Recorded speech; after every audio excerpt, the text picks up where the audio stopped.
Ladies and gentlemen, it is January the 9th, 2022, and this is the next world discussion with Agent Smith. I'm going to get into voice with him now, and we're going to talk about the world. Last time we talked about many regions within Russia, and we talked about other things, and this time we'll talk about stuff as well. Agent Smith? Hello. Hello. Hey, how you doing? Pretty good. I slept for 11 hours last night. How are you doing? Oh, wow. That's a lot of hours. It is. You feeling okay? If you sleep deprive yourself for days in a row, then your body's going to catch up at some point, if you give it a chance. Yeah, I reckon it would. And I went to bed at the amazing boomer time of 11:30 p.m., which is super early to bed for me. I've been burning that midnight oil, huh? Yeah. We had so many questions about when you were going to be on. Just so you know, the amount of hype for Agent Smith is consistent and strong. I'll be going about my Thursday business and someone's like, when is Agent Smith coming on? It's on Sunday, people. I made a new command. It's called Agent Smith When. I appreciate the support and interest. Yeah, dude. You've got crazy fans. They're like, Neuro, get out of the way. Put Agent Smith on. You were about to ask for Agent Smith, too. So you got him. Hopefully I can deserve such a following. You're just being humble. Well, I'm not. There are other sources, probably better than me. So I appreciate people being patient with me. There's someone saying, I really enjoy my Agent Smith Sunday fun day.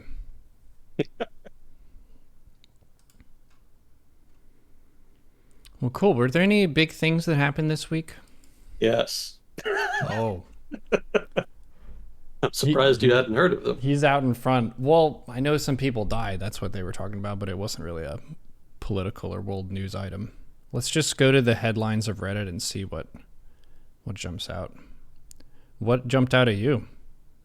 Kazakhstan, easily. Ooh, someone asked about that, but I didn't know about it. They said, did you see what happened in Kazakhstan? But I don't know. Yeah, there was a thing. It's a little hard to describe because we don't really know all the details right now. It's a little confusing, and I myself, as well as probably 90% of the rest of the world, aren't all that familiar with Kazakhstan. So I've been trying to kind of brush up on my Kazakh history lately. But yeah, near as we can tell, there were mass protests that turned violent, and the government has been violently suppressing them. Did the government initiate the violence? No. No, it started out as a protest against basically a de facto fuel price hike. Kazakhstan, like a lot of countries in the developing world, subsidized the price of fuel. But that, of course, is very expensive, and it can create distortions in the market depending on how you do it. And so they tried to institute a reform that they were going to play out over a couple years. They started it in 2019. And so now they've finally lifted basically the price controls. And the result of that is a big jump in the price of fuel for vehicles, and that seems to have been the catalyst. Mm-hmm. Which is not unusual. Lots of countries that try to lift subsidies or price controls or what have you experience unrest. Egypt comes to mind, for example. A big part of the Arab Spring had to do with rising food prices, which are generally subsidized in Egypt. So that didn't surprise me, to the point when I first heard about the protests in Kazakhstan, when I read that they were related to the end of the price controls, I just kind of wrote it off.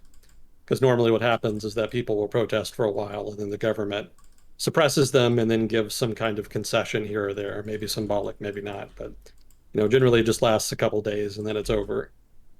But in this case, they lasted longer than a few days, and they actually turned fairly violent, to the point where people were targeting police officers, were targeting government buildings, The airport in the largest city in Kazakhstan, the city of Almaty, was actually seized by protesters, and Whoa. security forces had to seize it back. So things got pretty heated. And at this point, it's not even clear that those were all even protesters. So the political situation has gotten much more complex since the start. It seems it's no longer just about the fuel price hike, Who would it but be it's if it's also, not just the protesters? well, that's kind of the big question right now. Basically, I guess I can kind of skip ahead of my notes a little bit here. But basically, there are kind of three forces at work in Kazakhstan right now, near as I can tell, just personally based off of my reading thus far. I can infer three major factions. One faction, so to speak, are just blue collar workers who work in rural areas, especially the energy sector. They tend to be mostly focused in the western part of the country, where the oil and natural gas deposits are principally located. And they've had longstanding grievances against the government that have to do with poor pay, poor public services, corruption, etc. And so, there was even some fairly decent sized protests in that particular energy intensive region back in 2011. So there is some history of unrest amongst that group.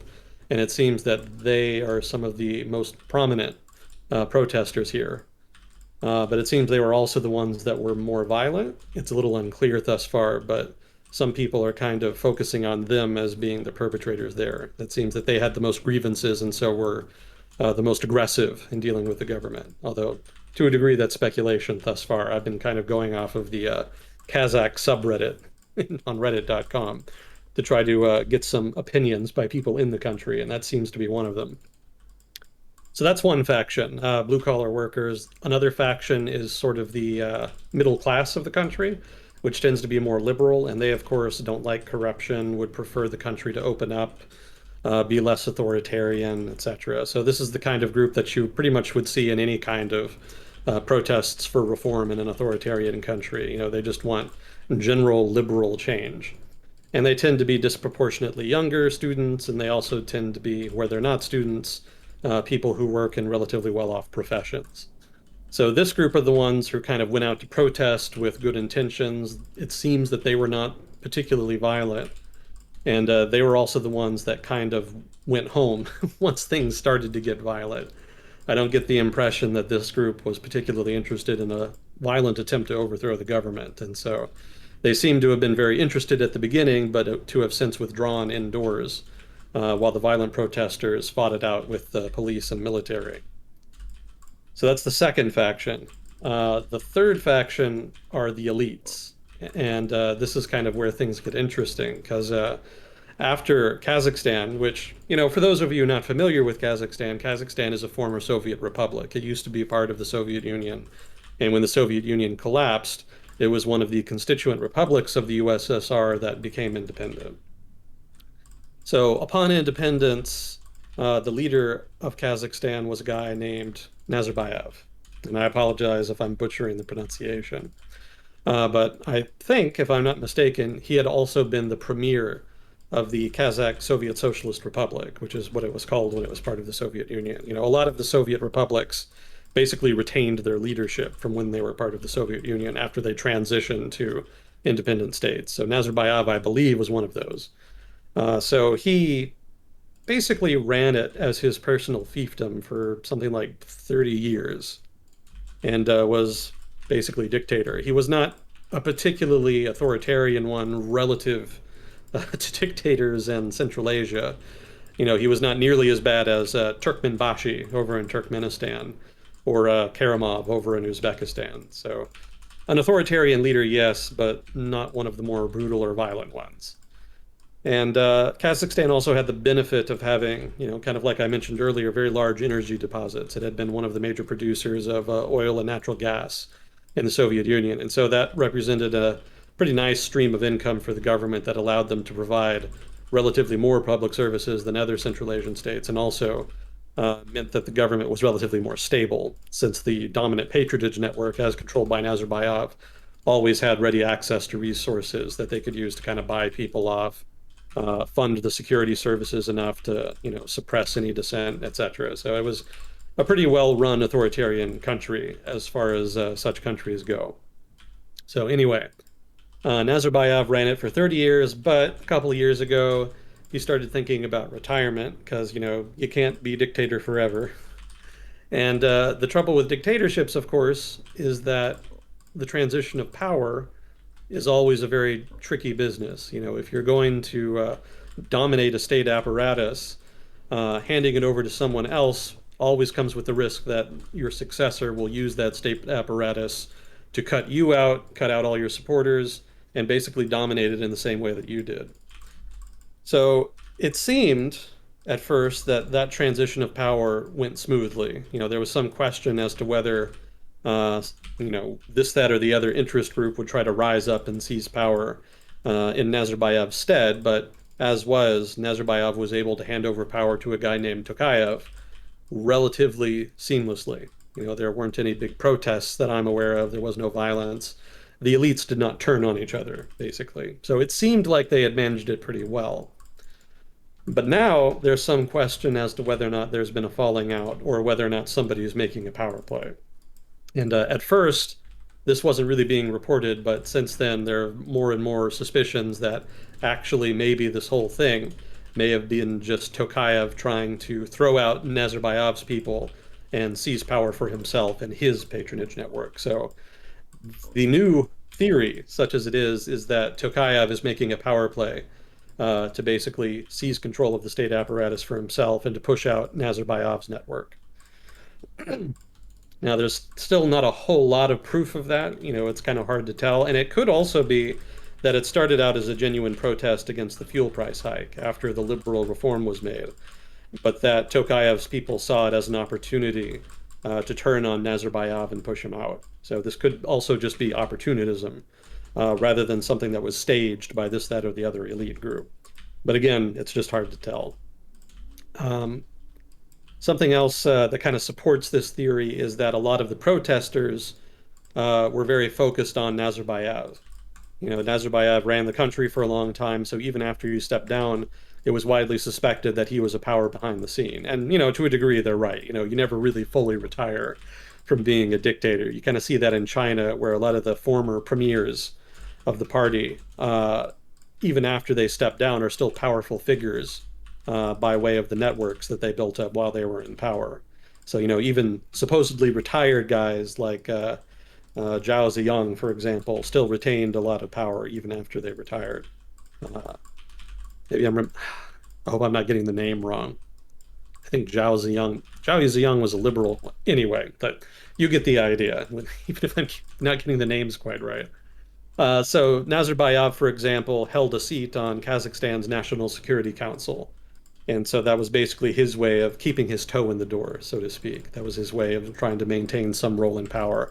And most likely he had a number of other public officials in this, that, or the other official position that were still pretty much loyal to him and that could protect him if a rival patronage network tried to arise and eject him. So one of the things that's happened in the past week is that Nazarbayev has been forced to resign. Resign from the national security position. A lot of his people have been removed from government and replaced with appointees of Tokayev. And Tokayev himself has basically declared a national emergency. It has basically taken control of the National Security Council himself. So all of that suggests that there is, whether it was intended from the start or not, that there is now a major elite competition happening for power. It's also worth noting that I read recently that apparently the government has stopped referring to the capital of Kazakhstan as Nur Sultan. And to kind of give you the background on that, the capital of Kazakhstan for a long time was Almaty, which makes sense because it was the largest city. But what happened under Nazarbayev is that he constructed a new capital. He moved the capital to a new artificial city that he basically built specifically to be the new capital. And that new capital was called the city of Astana. And that was located in the north of the country.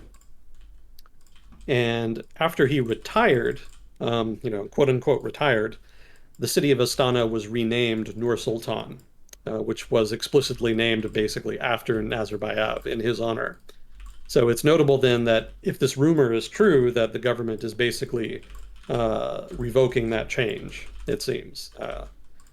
So that also can be considered evidence that there is elite competition happening and that Nazarbayev is being ejected from his position of power, or at least what power he retains after having stepped down.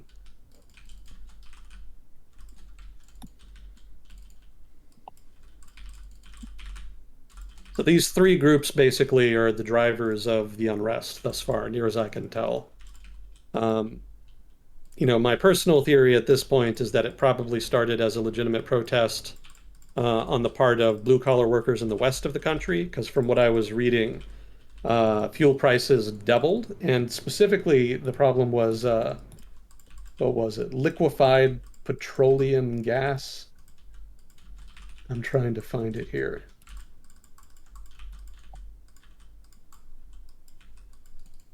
I believe that's what it was, LPG. So prices of LPG doubled, and that was particularly bad for the west of the country because something like 70 to 90% of the vehicles in the west of Kazakhstan run on LPG, which is much higher than in other regions. So they were hit disproportionately hard. And like I said earlier, they have a history of unrest, going back to protests in 2011 and probably even earlier. So given that they were in particular getting squeezed and they already didn't like the government, it's not really a big shock that they would come out and protest. So I suspect it started with them, and then probably liberal middle class protesters came out in Almaty and started demanding change. And after that, there started to be some crackdowns, and also some of the blue collar workers probably started getting more aggressive than the liberal middle class types were comfortable with. One of the things I noted looking at the Kazakhstan subreddit is that a lot of people who were kind of more well off noted that some of the more violent protesters seemed to be, that is to say, violent protesters in the city of Almaty seemed to be rural migrant workers. A lot of the blue collar workers in the city itself come from rural areas, including the west of the country, to find work. And so it seems like they were getting blamed, rightfully or wrongfully, for being the more violent protesters. So from that point, it seems that Tokayev, the leader of Kazakhstan right now, took the opportunity to start pushing out Nazarbayev and his people. So there was basically just a cascade of events that has resulted now in sort of elite competition, but that doesn't change the fact that there was a genuine effort, it seems, to either overthrow the government or at least to push for reforms. It's also worth noting that from what I was reading, that there is some divide between the rural population and the urban population. No shock, pretty much every country has that in varying degrees. But in Kazakhstan, it's particularly notable because a lot of the urban population is relatively more ethnically Russian and also more ethnically, well, a whole variety of different ethnic groups. Yeah, one of the things that happened, to give a little background history here, one of the things that happened during the Soviet Union's history is that anybody and everybody, pretty much, that was on the outs with the government and whom was not killed or sent to a gulag was exiled generally to Central Asia, frequently to Kazakhstan. So, for example, when Crimean Tatars and Volga Germans and Chechens were all displaced, en masse, like quite literally the entire populations of these ethnic groups were picked up and forcibly relocated from their homelands. They were relocated to Central Asia for the most part. And the government did that to basically prevent them from causing any potential problems. For example, all three of those groups I just noted whom were relocated were forcibly relocated during World War II, when the Soviet government was afraid that they would potentially collaborate with the Germans. And of course, they had good reason to, in a lot of cases. Generally, they had been targeted by the Soviets or were disproportionately arrested. In the Chechen case, they had kind of always rebelled against the Russian government. They have a long history of doing so that runs right up into modern history. But in the case of the Crimean Tatars, they had been targeted by the Soviets. And the Volga Germans, well, they were being invaded by Germans, so it kind of made sense to Moscow to target the Volga Germans for that reason. But anyway, they wanted to get them away from the front line and to try to make sure that they were not in a position where they could potentially collaborate. And as a result, they ended up in Kazakhstan. There was also a bunch of Koreans that were forcibly relocated from the Far East. The Soviets invaded Korea, of course, but they also invaded Sakhalin. The southern half of Sakhalin Island belonged to Japan. So the Soviets, of course, invaded Japan at the end of World War II. At the same time, they were invading Korea, basically. And so they captured a number of ethnic Koreans in addition to ethnic Japanese. And a good number of Koreans ended up being forcibly relocated to Kazakhstan as a result. So you can actually find a good number of Koreans in Kazakhstan, somewhat surprisingly. So these are just a couple of sample groups that I'm remembering. There was a whole bunch of others and a whole lot of Russians as well that were exiled to Kazakhstan. And of course, there was also just normal migration. You know, the Soviets invested in the industrialization of the region, and so that attracted a lot of educated workers in the Soviet Union, whom tended to be disproportionately ethnic Russian. So, all told, the northern part of the country tends to be more where the exiles went, so that part tends to not be all that ethnically Kazakh and tends to be a kind of mishmash of a whole bunch of different ethnic groups. And then the urban areas tend to be disproportionately ethnically Russian. So as a result, the urban middle class that I mentioned, the one that's kind of more liberal in outlook, tends also to be more ethnically Russian. And the reason that's a problem is because the rural population tends to be more nationalistic in outlook, and they don't tend to be on the best terms with the ethnic Russian population in the country because they kind of see them in varying degrees and not always, but the nationalists in the country tend to see the ethnic Russian population in the country as being colonizers, or at least being descended from colonizers.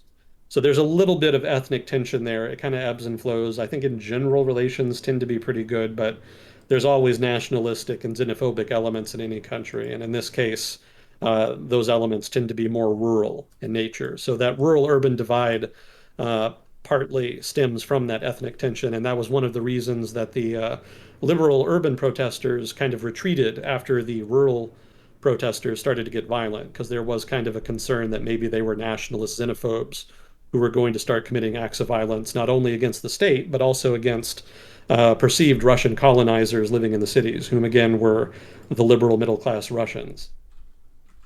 So that kind of worked against any kind of collaboration there that might have otherwise posed more of a threat to the government.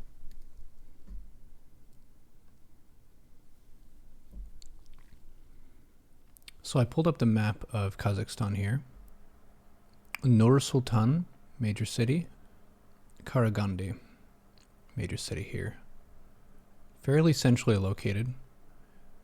We have the terrain map pulled up, and it looks very arid for most of it, but there's green up in the north, and green where these cities are.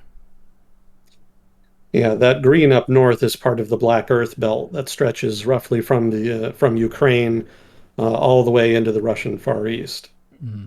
And that's a very fertile region, and that's a lot of Russians live there too, because there were successive efforts by both the Tsarist government and the Soviet government to try to populate that region by, incentivizing migration. So a lot of Russian farmers and Cossacks moved there to take advantage of the land. Generally, the Kazakh population lived more in the semi-arid regions that you mentioned. They were generally nomadic. Their economy was mostly nomadic, and they generally kind of moved from place to place, raised animals. It was a pastoral economy, basically. And so they tended to be more concentrated more in the center and south and west of the country. Yeah, if you look at the south of the country, you can see Almaty.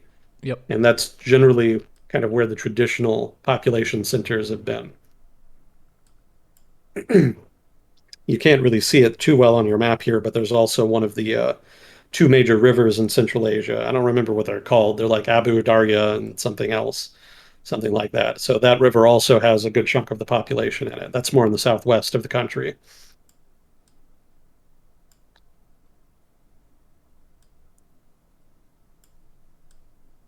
And if you look at the west along the Caspian Sea, that's where most of the energy deposits are. Yeah, so it borders Uzbekistan to the south, just barely touches Turkmenistan. Bit of a border with Tajikistan, maybe. And then border with China, and then Russia to the north. Mm-hmm. Yeah, the semi-arid region, I don't remember where exactly, but one of the semi-arid regions of Kazakhstan is actually where the Soviets tested their nuclear weapons. Oh. So that was kind of the Soviet equivalent of Nevada, so to speak. So if there's any like giant Godzilla creatures, we know whose fault it was. Yeah, exactly. Yeah, so basically, the agricultural heartland is in the north. That's where sort of the most productive regions are. But there's also a fair amount along that river in the south. And then the principal urban areas are in the south, like Almaty, but also with some in the far north, in the Black Earth region. And then most of the government's revenue, if not most of the country's GDP, is concentrated in the west of the country, where the energy extraction happens. Population of Kazakhstan is 18 million. Yeah. The second highest in Central Asia. Uzbekistan is higher. I think they've got about 30 to 40 million. But everybody else is tiny. Turkmenistan has like 5 million, Kyrgyzstan 5 million, Tajikistan about 5 million as well. So it's pretty thinly populated in Central Asia, other than Uzbekistan. And they've got a hot mess over there, it sounds like. Well, it seems to have gotten under control. It seems to have been brought under control, rather. I haven't been reading as much about active fighting in the streets. So things seem to have calmed down. The Kazakh government asked for help from CISTO members. CISTO is the Collective Security Treaty Organization. You can think of that as basically being Russia's equivalent to NATO. It was formed after the Soviet Union collapsed. And as the name implies, it's a collective security treaty. Mm-hmm. So the member states are Russia, Kazakhstan, Tajikistan, Kyrgyzstan, and Armenia, I believe. Yeah, Uzbekistan kind of was a member, but then they dropped out, and now they're kind of talking about getting back in. So that's not entirely clear where they stand on that. But those are the core members anyway. So the Kazakh government asked for a deployment of CISTO troops. I don't know that they're necessarily getting involved with fighting the protesters. From what I was reading, they were being deployed to protect certain strategic areas, like the Baikonur area, which is like basically where a lot of Russia's space program operates. That's where their rockets are launched from, basically the Cosmodrome. Mm. That's kind of a weird area. I don't know if you still have the map up, but if you kind of look, you'll see like one area that's like a perfect circle. It's like a territory within Kazakhstan. It's a perfect circle. And that's like this weird leased territory that Kazakhstan leases to Russia. And that's where the Cosmodrome is. And that's where a lot of Russia's space program does their space stuff. Which region of Kazakhstan is it in? I want to say it's in the northwest, if I'm not mistaken, but I haven't looked in a long time. Northwest. Yeah, it might not be on the geographic map that you were looking at. You might have to bring up like a political map with like provinces and stuff. Mm. But yeah, that's like a special leased territory that they have. It's actually relatively large. Uh, but technically that is sort of pseudo-Russian territory within Kazakhstan.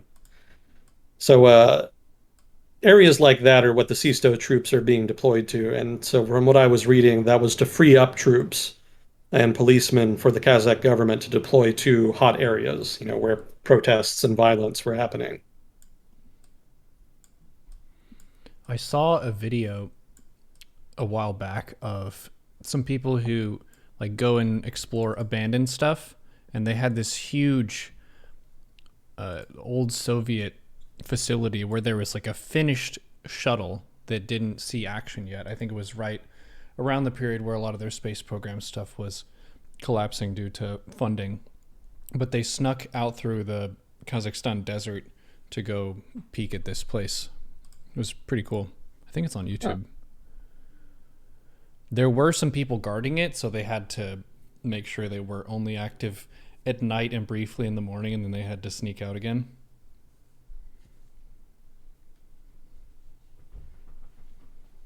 So they were just doing that to film a video? Yeah, to go see it. A lot of people like seeing abandoned stuff and thinking about the history and that sort of thing, and this is a very nice facility.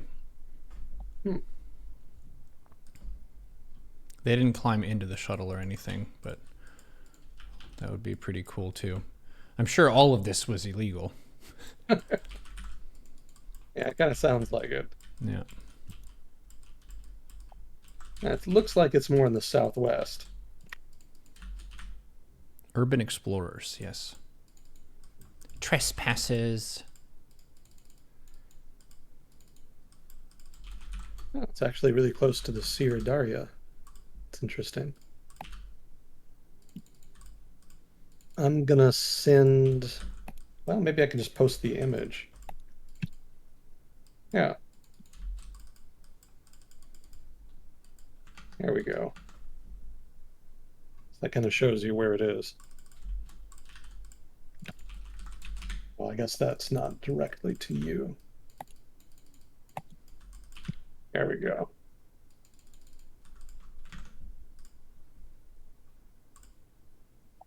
Oh, yeah. Baikonur is what it's called. Pronunciation. Yeah.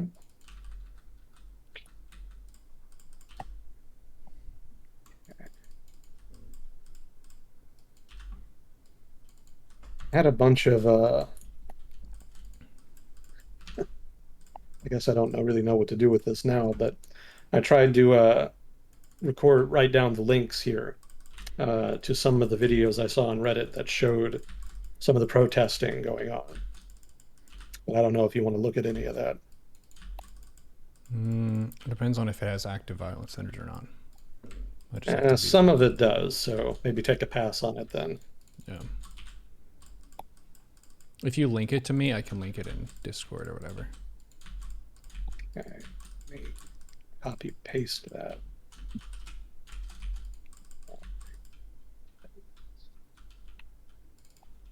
You want me to just send that to you, or should I put that in the general here? Oh, you can send it to me. Okay. If you put it in general, that would also work.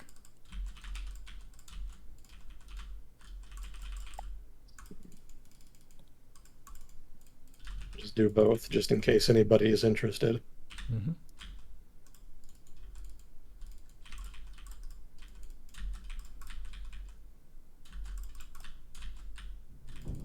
Oh, I thought this was funny. Let's see. So, when Russia deployed troops into Kazakhstan after the government requested them, the U.S. Secretary of State, Anthony Blinken, issued a statement. And he said, quote, "One lesson of recent history is that once Russians are in your house, it's sometimes very difficult to get them to leave," end quote. Now, that's not an unusual statement. You know, it's kind of pretty common for American diplomats to needle countries like this. But I thought the response was pretty funny. Russia's foreign minister responded with, quote, "When Americans are in your house, it can be difficult to stay alive and not be robbed or raped," end quote. Wow, bit of an escalation there. Prototypical Russian subtlety there. Yeah, just some banter. You guys suck. No, you suck. But for adults. But for adults, yeah, diplomats. People who should probably know better.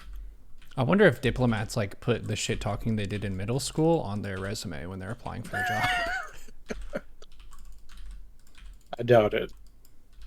I would hope not anyway.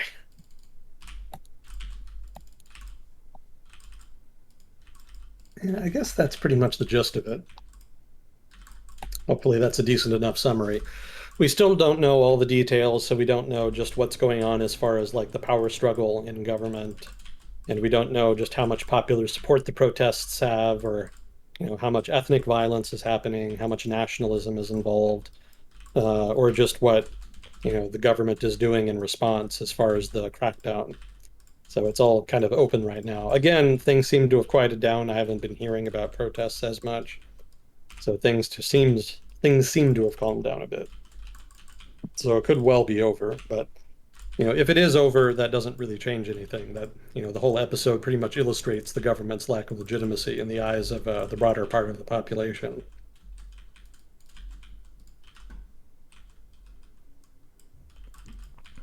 Something to watch then.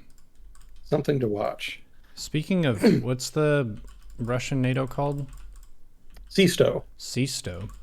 So there was some other stuff about NATO and Finland and Russia, which it might also go into the category of you suck, no, you suck. Apparently Putin doesn't want Finland to join NATO, and Finland's like, we do what we want. And Finland has a long history of being difficult for Russia. Not really. Not really? Actually, not really. In fact, Finland has such a history of not being a problem for the Russians that they coined their own term in foreign relations. That is to say, in the field of international relations, there is this term called Finlandization. And that refers to a country that is basically forced to be neutral by a powerful neighbor. So obviously, the Soviets had tried to invade Finland during the Winter War in 1940, or was it 41? I want to say 40, but maybe it was 40. But anyway, they invaded. It didn't go very well. It was a pretty bad look for the Soviets in a lot of ways. And so after that, the Finns kind of took the opportunity to ally with the Germans when they invaded, as a result of which Finland was a part of the Axis. So after that, the Soviets basically coerced Finland at the end of the war into basically declaring neutrality. You know, obviously they didn't want them joining NATO or any kind of defense treaty that could be targeted against the Soviets. No, but it seems they also didn't really want to invade Finland either, which I found kind of surprising because they kind of went out of their way to invade pretty much the rest of Eastern Europe. You wouldn't think Finland would be that big a deal. So, but they didn't. So Finland retained its independence, unlike a lot of countries in Eastern Europe. But the quid pro quo there is that Finland kind of did not really have an independent foreign policy. Like they couldn't join defense treaties or other such organizations. They couldn't join the European Union, really. So they were kind of forced into a, well, again, involuntary neutrality, such as it were. So that is what it means to be Finlandized. Not quite a puppet state, but not really fully independent either. But they were a pain with the Winter War. Oh, yeah. Very much so. Yeah, I can see the idea if you're a large actor next to smaller actors and you don't necessarily need to directly attack them, you can pressure them into doing stuff. Exactly.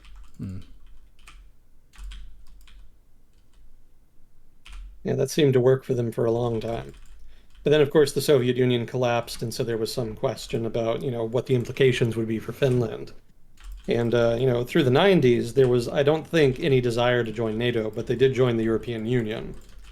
And then after that, they pretty much maintained that foreign policy of trying not to aggravate anybody, but while still integrating with the West. And then more recently, Russia, of course, since roughly 2014 or so, has been much more aggressive in its foreign policy, or at the very least, one might say, much more ambitious. And as a result, the Finnish government is a little concerned. And while they still don't really want to join NATO, as I understand it, they also want to make it clear that if Russia ever causes problems, then that could change. You know, they might feel compelled to try to join NATO, if only for out of concern for their own security. So that's kind of what the Finnish government was doing. I don't think they were trying to signal that they wanted to join NATO and that Russia couldn't stop them. I think they were just trying to kind of signal to Russia that they're concerned, and if that they feel threatened, that Russia won't be able to stop them if they want to.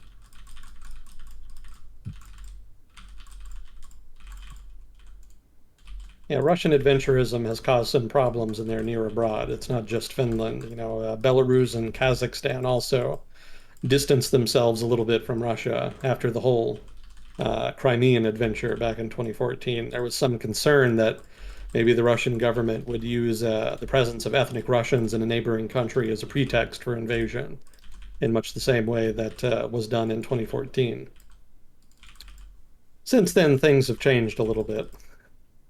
You know, Lukashenko and Belarus obviously had to face down the mass protests back in, what was it, 2020 or so?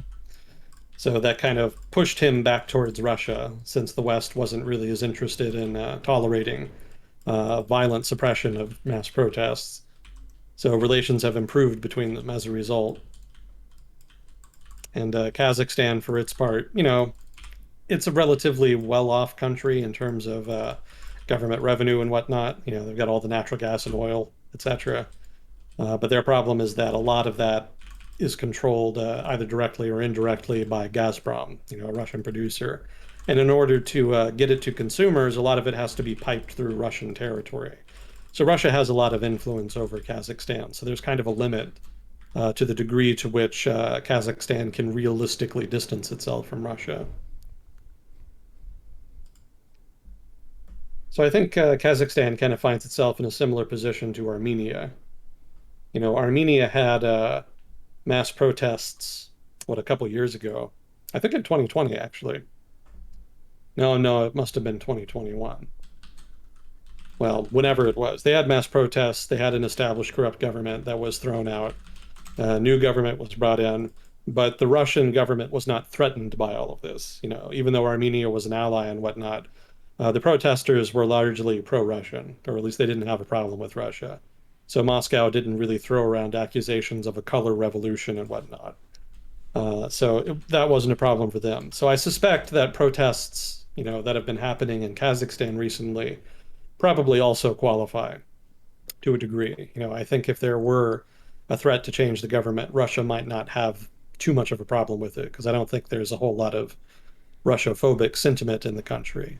There is some amongst the, like I mentioned before, there's the ethnic nationalists in Kazakhstan. And in so much as they're behind the protests, the Russians might be concerned with that. But beyond that, the Russians probably won't care too much if there's a change of government to one degree or another, so long as they don't perceive it to be threatening to their interests. Mm-hmm. Yeah, they would take, that's kind of why they take protests in places like Belarus or Ukraine more seriously, because it is, given their geographic proximity with Western Europe, it's much more feasible for them to kind of detach from Russian influence and integrate with the West, which would, pretty well undermine any and all Russian influence there if they were to do so. But Kazakhstan and Armenia can't really do that, so that's not really as much of a concern, even if governments are being overthrown there. Yeah, I noticed some people on the Kazakhstan subreddit kind of, well, not all of them, but some people were throwing around theories about whether or not the CIA was behind it. There was some sentiment that maybe the CIA might be trying to distract Russia from Ukraine. Because as you'll recall, there's been a big Russian military buildup on the border with Ukraine, and there's been no shortage of threats and demands made by Moscow as a kind of quid pro quo in exchange for a drawdown of military forces on the border with Ukraine. So it could be, hypothetically, so the theory goes, that the CIA is trying to kind of undermine Russia's operations on its Ukrainian border by causing trouble of some kind in Central Asia. Is it that Russia wants Ukraine to not have troops by their border? Russia wants a lot of things. They want, well, I don't think they've demanded that the Ukrainian military pull back from the border, but what they have demanded is that NATO forces and US forces in particular withdraw not only from Ukraine in so much as they're present there, but also from Eastern Europe generally, especially in regions that are close to the Russian border. They've also demanded that Ukraine basically never join NATO and that be just kind of off the table completely. And I think there's also been some more peripheral demands, but I don't remember all of them. The main ones were that Ukraine should not join NATO and that Western military forces should not deploy close to the Russian border or to countries that are close to the Russian border. So that's kind of the impetus there. And that's kind of been a long-running problem for the Russian government for a long time now. They've always been agitated at the expansion of NATO into Eastern Europe. Whether or not that agitation is substantive is kind of debatable, but it's definitely been a problem, and certainly there's no shortage of Russians that are upset about it. Are they offering any sort of advantage to Ukraine, or do they just tell Ukraine what to do and you just do that? Or is it like, don't join NATO, we got some alternative for you? Because it seems like joining NATO would give them security and some backup against these pressure moves. Yeah, it would make a lot of sense for them. But the Russians have not offered any real alternative explicitly, but implicitly the offer is integration into what's called the Eurasian Economic Union, which is it's kind of the Russian equivalent to the European Union, but not really. It's not nearly as integrated a market as the European Union is. It's basically more of a customs union. So they don't really work together to align their regulatory regimes, for example, to deal with non-tariff barriers to trade like the European Union does. But they do coordinate to make sure that tariffs are all at a pretty even level and generally relatively low in order to ease and encourage economic activity across borders amongst member states.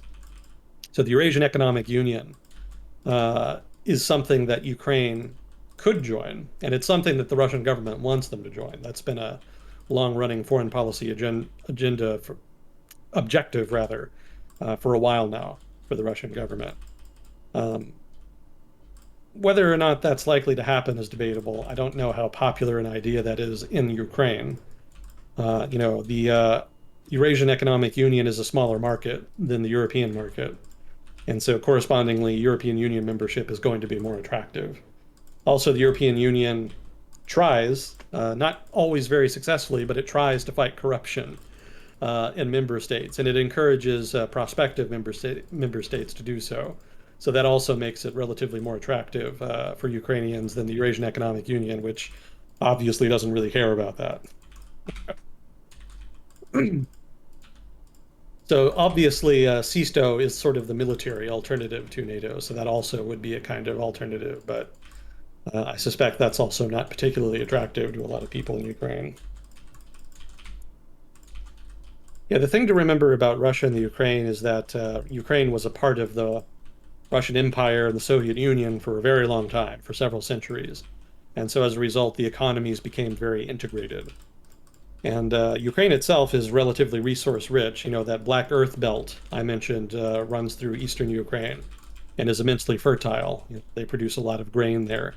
And also there's a lot of, or at least was anyway, a lot of coal in eastern Ukraine, such that it was a center of coal production and steel production in the Soviet Union.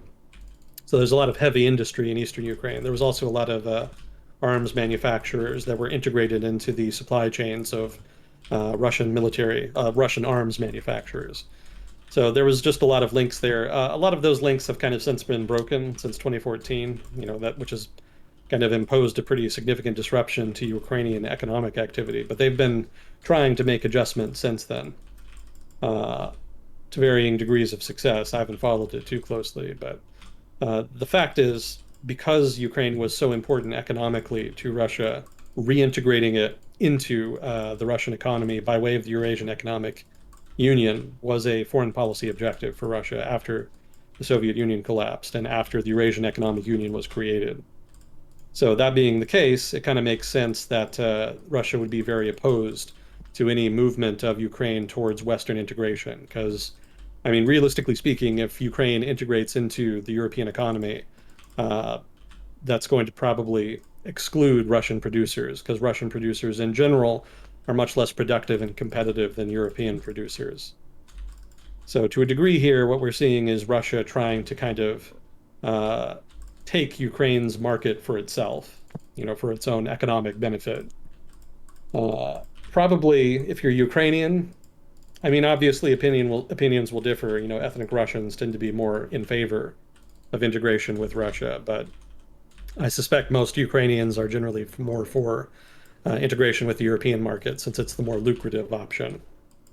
But this sort of economic battle for Ukraine is sort of the subtext for a lot of the tension here. You know, in general, most of the attention in the headlines is on NATO. You know, is Ukraine going to join NATO? Is it going to kind of be a base for NATO, which NATO could use to project force into Russia and kind of intimidate Russia? But I think Moscow kind of knows that NATO is not all that interested in integrating Ukraine. You know, I mean, if you want to see evidence of that, you can look no further than France vetoing North Macedonia's entry into NATO. You know, there's some disagreement about NATO enlargement at this point. You know, there was disagreement even back in the 90s, but ultimately the expansionists kind of won out. But at this point, there's a lot of dispute about it. And countries that aspire to NATO membership, like Georgia, have kind of been disabused of the likelihood of their joining. There's a clause in NATO's charter that basically prevents countries from joining NATO that have outstanding territorial disputes.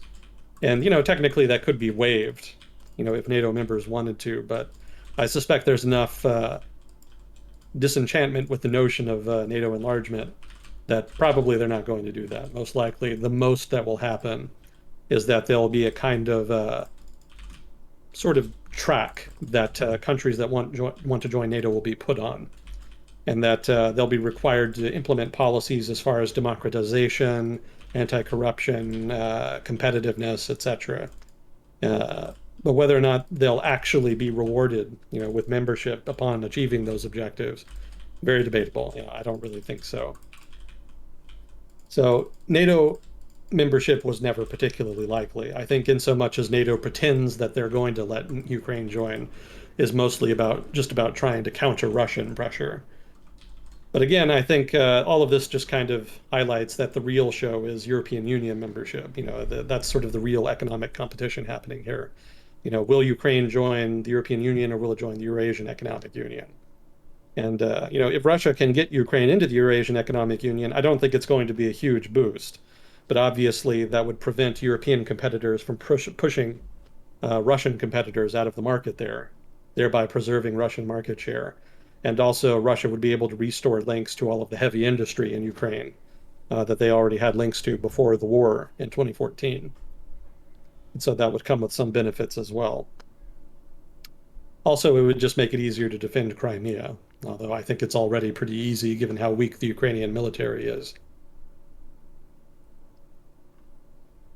But yeah, to just kind of bring this full circle, yeah, they're not really offering a great alternative uh, as far as what else they could join besides NATO and the EU. Mostly right now they're kind of leaning on threats and intimidation.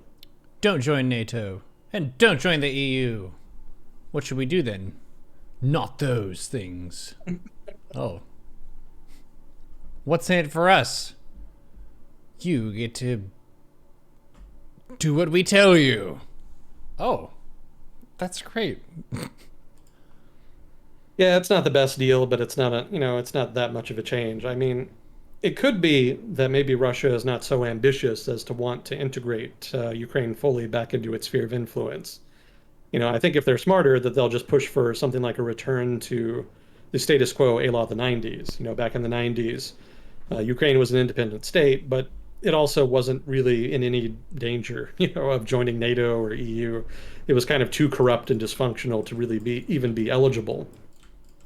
And Russia also was able to assert an immense amount of influence in Ukraine in that period by way of energy. Ukraine is kind of dependent on energy imports from Russia. And so Russia was kind of able to limit the supply of gas, natural gas generally, when they wanted to pressure the Ukrainian government. That's kind of what they did after the Orange Revolution back in 2004. And they also exert a lot of influence by way of the ethnic Russian population, especially in the east of the country, which tends to be very, obviously they tend to be very supportive of the Russian government and much more in favor of close ties with Russia. And they tend to be much more suspicious of the Ukrainian nationalists in the west of the country. So that's a pretty easy constituency, which, can vote. They can vote and elect representatives that vote in Ukraine's government. Those people will elect pro-Russian politicians generally. And so that's an easy vector for Russian influence as well. Also, there's a lot of residual institutional influence in Ukraine. Obviously, a lot of people working in Ukraine's security institutions, intelligence institutions, etc. A lot of them have roots in the Soviet Union, where they were educated in Soviet security institutions, Soviet education, etc. And so they tend to have relatively strong ties to Russian security institutions, either directly or indirectly, either formally or informally. So that's also another easy vector of influence. It kind of makes them pretty easy for Russian intelligence to penetrate, for example. The Ukrainian government has tried to improve on all of these points. They've tried to fight Russian influence where they can, but there's still a pretty considerable amount, even today.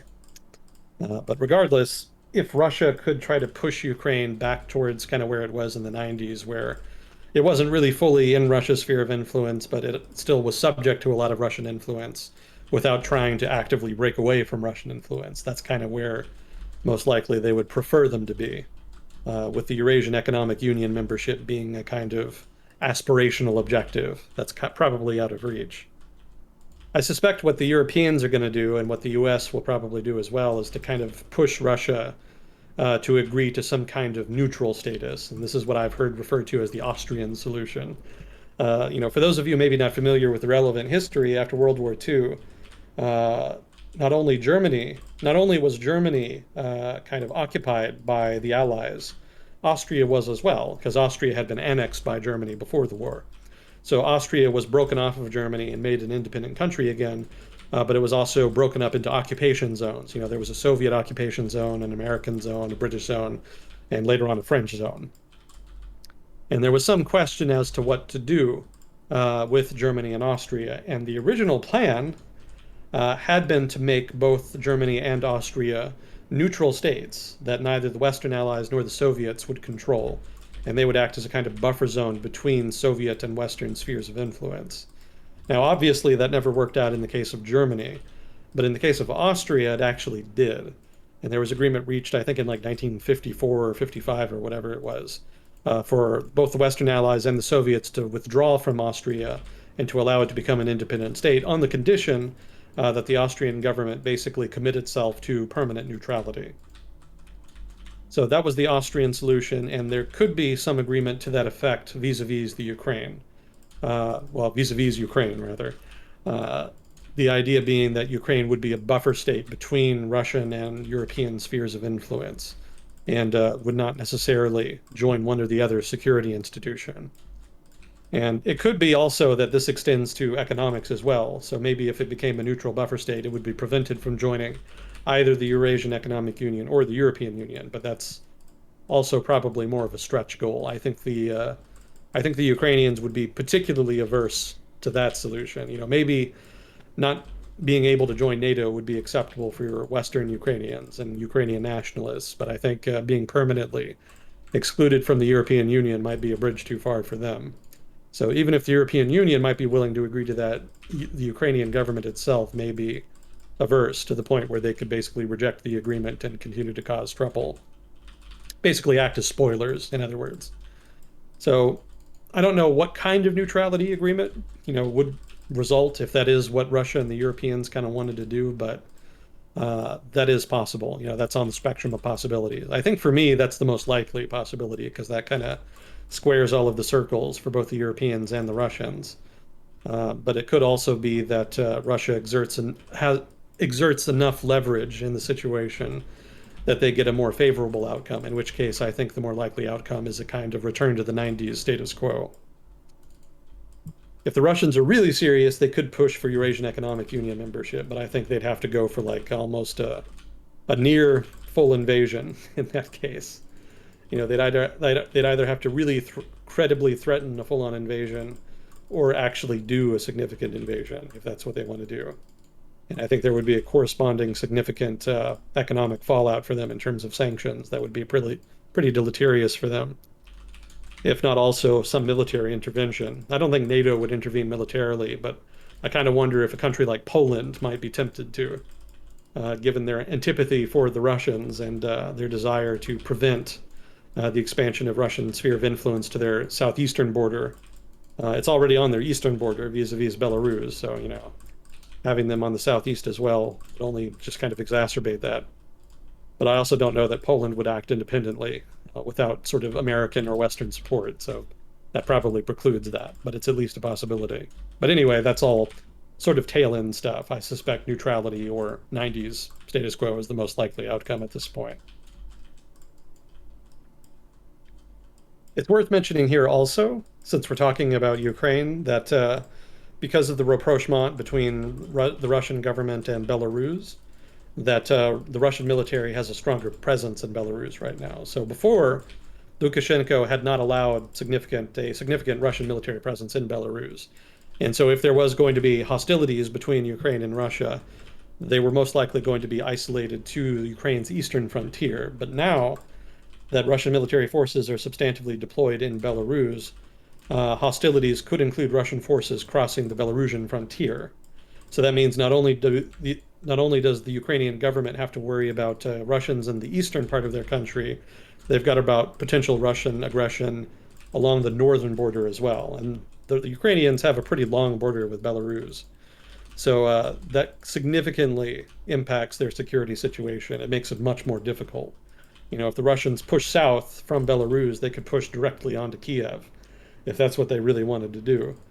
If so long as it was just the eastern border, the Ukrainians could focus their military there. But now they're going to have to spread their military out across a much larger region, and that's going to thin out their ranks significantly and just make it much more difficult to defend. So Kiev also has to worry about that, and that also gives the Russians significantly more leverage than they had, back in 2014, 2015. So that could also be a factor here that weighs on outcomes as well.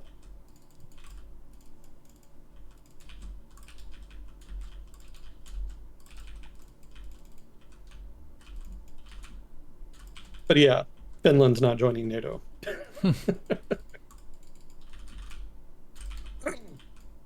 Would they At not least, be granted NATO status, or oh, they would be granted. They would be eligible for they sure. wouldn't apply, you don't think? I don't think they would apply now. I think that would significantly agitate the Russians. And mind you, being on the Russian border, being having a border with Russia means that they have substantive economic ties to Russia. So if they did join NATO, Russia would probably just cut them off.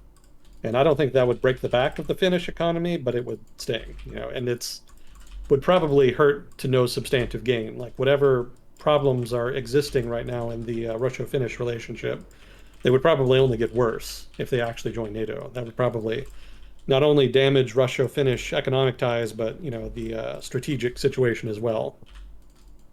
So I think the Finns would rather avoid that. I think they would only seriously consider it if the Russian government just became extremely belligerent. And I don't think they've really crossed that threshold as of yet. I think Sweden is a more likely candidate. I think Sweden was making some noise more recently as well about joining NATO.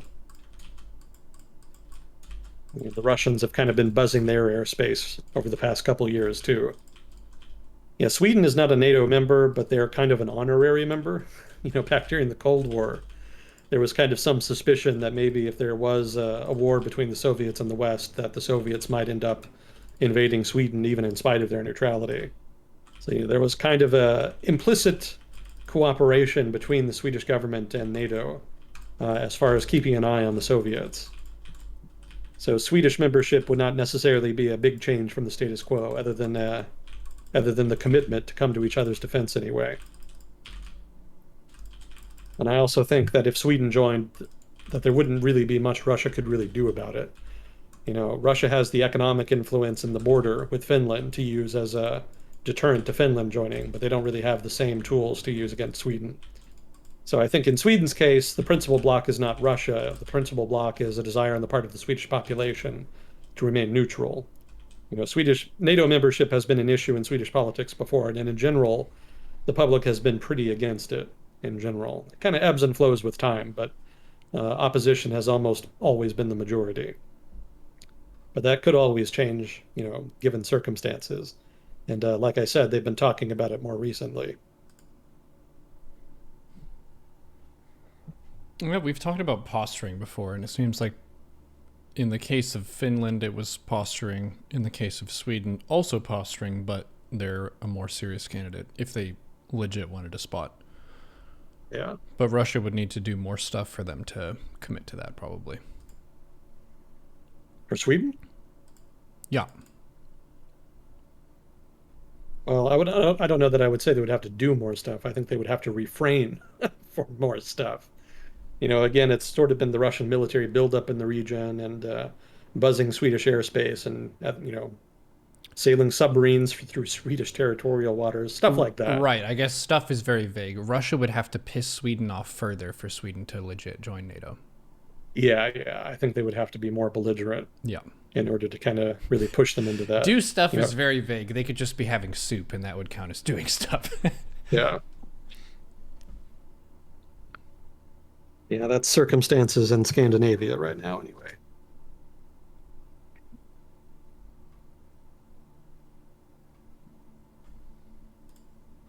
So was there anything else that kind of caught your eye? Mm, there was the Finland comment. There was the Kazakhstan thing. Did you end up looking into the espionage question stuff about Argentina? Yes, I think I read an article about it. And what it was the Argentine intelligence service was kind of caught spying on some politicians. Mm-hmm.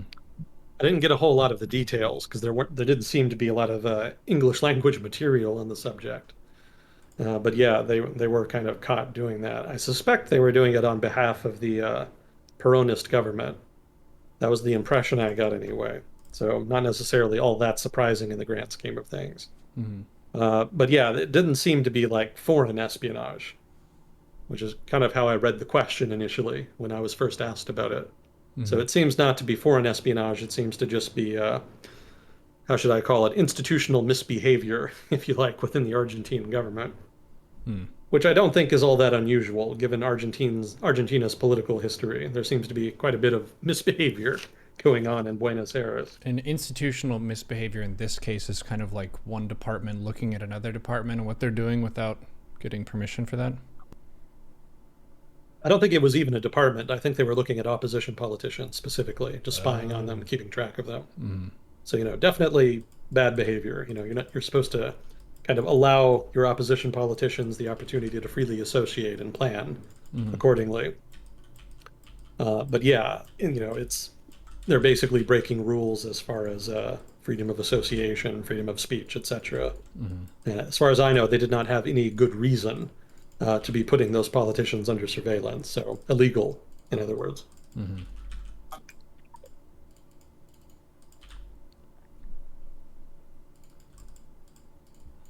Yeah, South Korea's government was caught doing, South Korea's intelligence service was caught doing something very similar, some years back.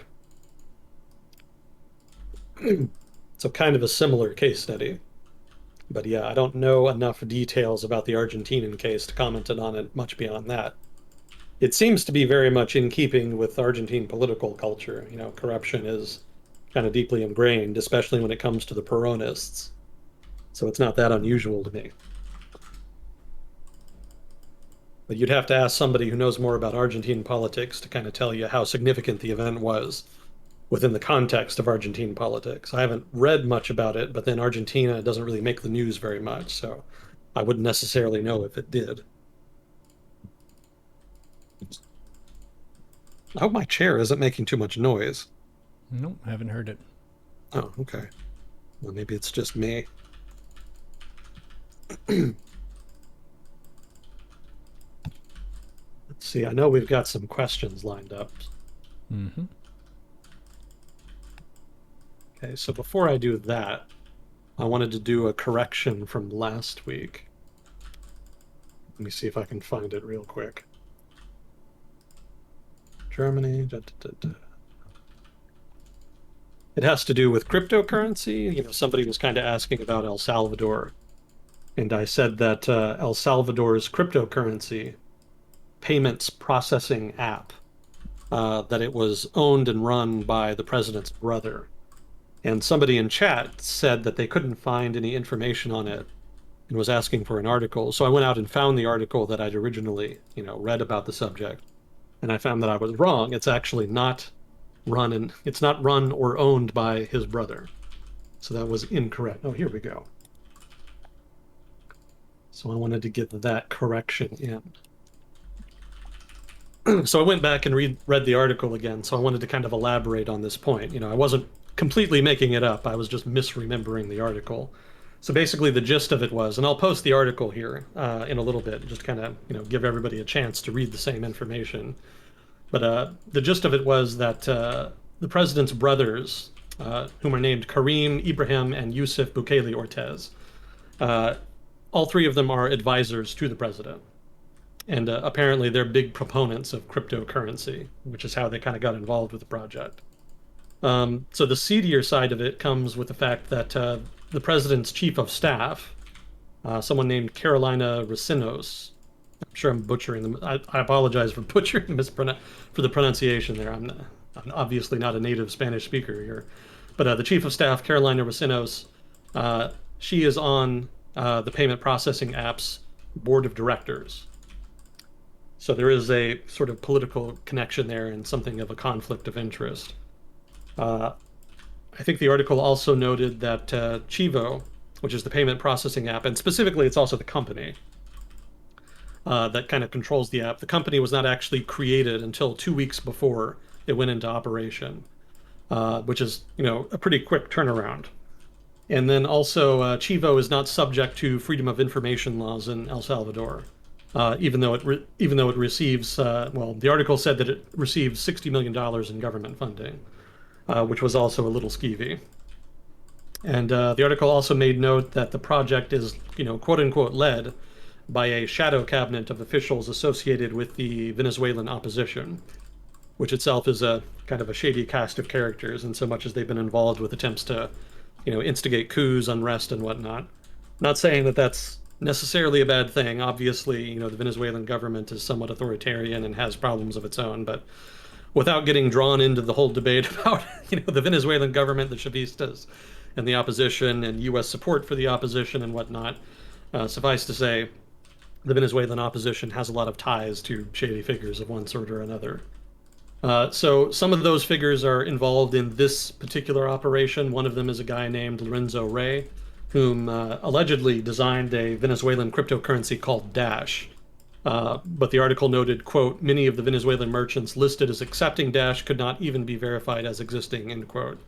So there's some skepticism there as to, this guy's actual credentials as a designer of cryptocurrency. So in general, the article in question did not prove that there was explicit corruption happening, but it noted conflicts of interest and some shady practices going on as far as the design of the institution, that being Chivo. And the article also noted that there was an incentive for the government to skim dollars off of Chivo because El Salvador does not have its own currency. Rather, it uses the US dollar, so that makes it a little difficult to engage in activities like, that a central bank would normally engage in. That having a month, if you have your own monetary policy, you can increase money supply in response to a downturn, or decrease money supply if the economy starts running too hot. So El Salvador can't really do that. And so one way to try to get dollars by which to do similar type things, although I'm not saying that this is kind of what they want to do, but the article suggests that this is something that they could do in lieu of having a central bank by way of skimming dollars, again, off of the program. Basically, the way it works, it's meant, kind of to be for the economy in general, but in particular, it seems to be targeted at remittances. There's lots of people from El Salvador who work overseas outside of El Salvador and send money back to their families in El Salvador. And so the idea is that when they make, probably US dollars in the United States, they can send that money through the app back to their families. They can send the money to the app, and then the app will award, so to speak, it'll assign a corresponding number of cryptocurrency tokens to their family back home. But the actual US dollars that are sent through the app, those are taken and held by the company. And again, because the company is very close to the government, it's basically an arm of the government, those dollars could easily end up in the hands of government officials, be they corrupt or otherwise. So the suspicion here is that either the government wants to use those dollars to do, government programs, or to increase or decrease the money supply, depending on what they want to do monetary policy wise.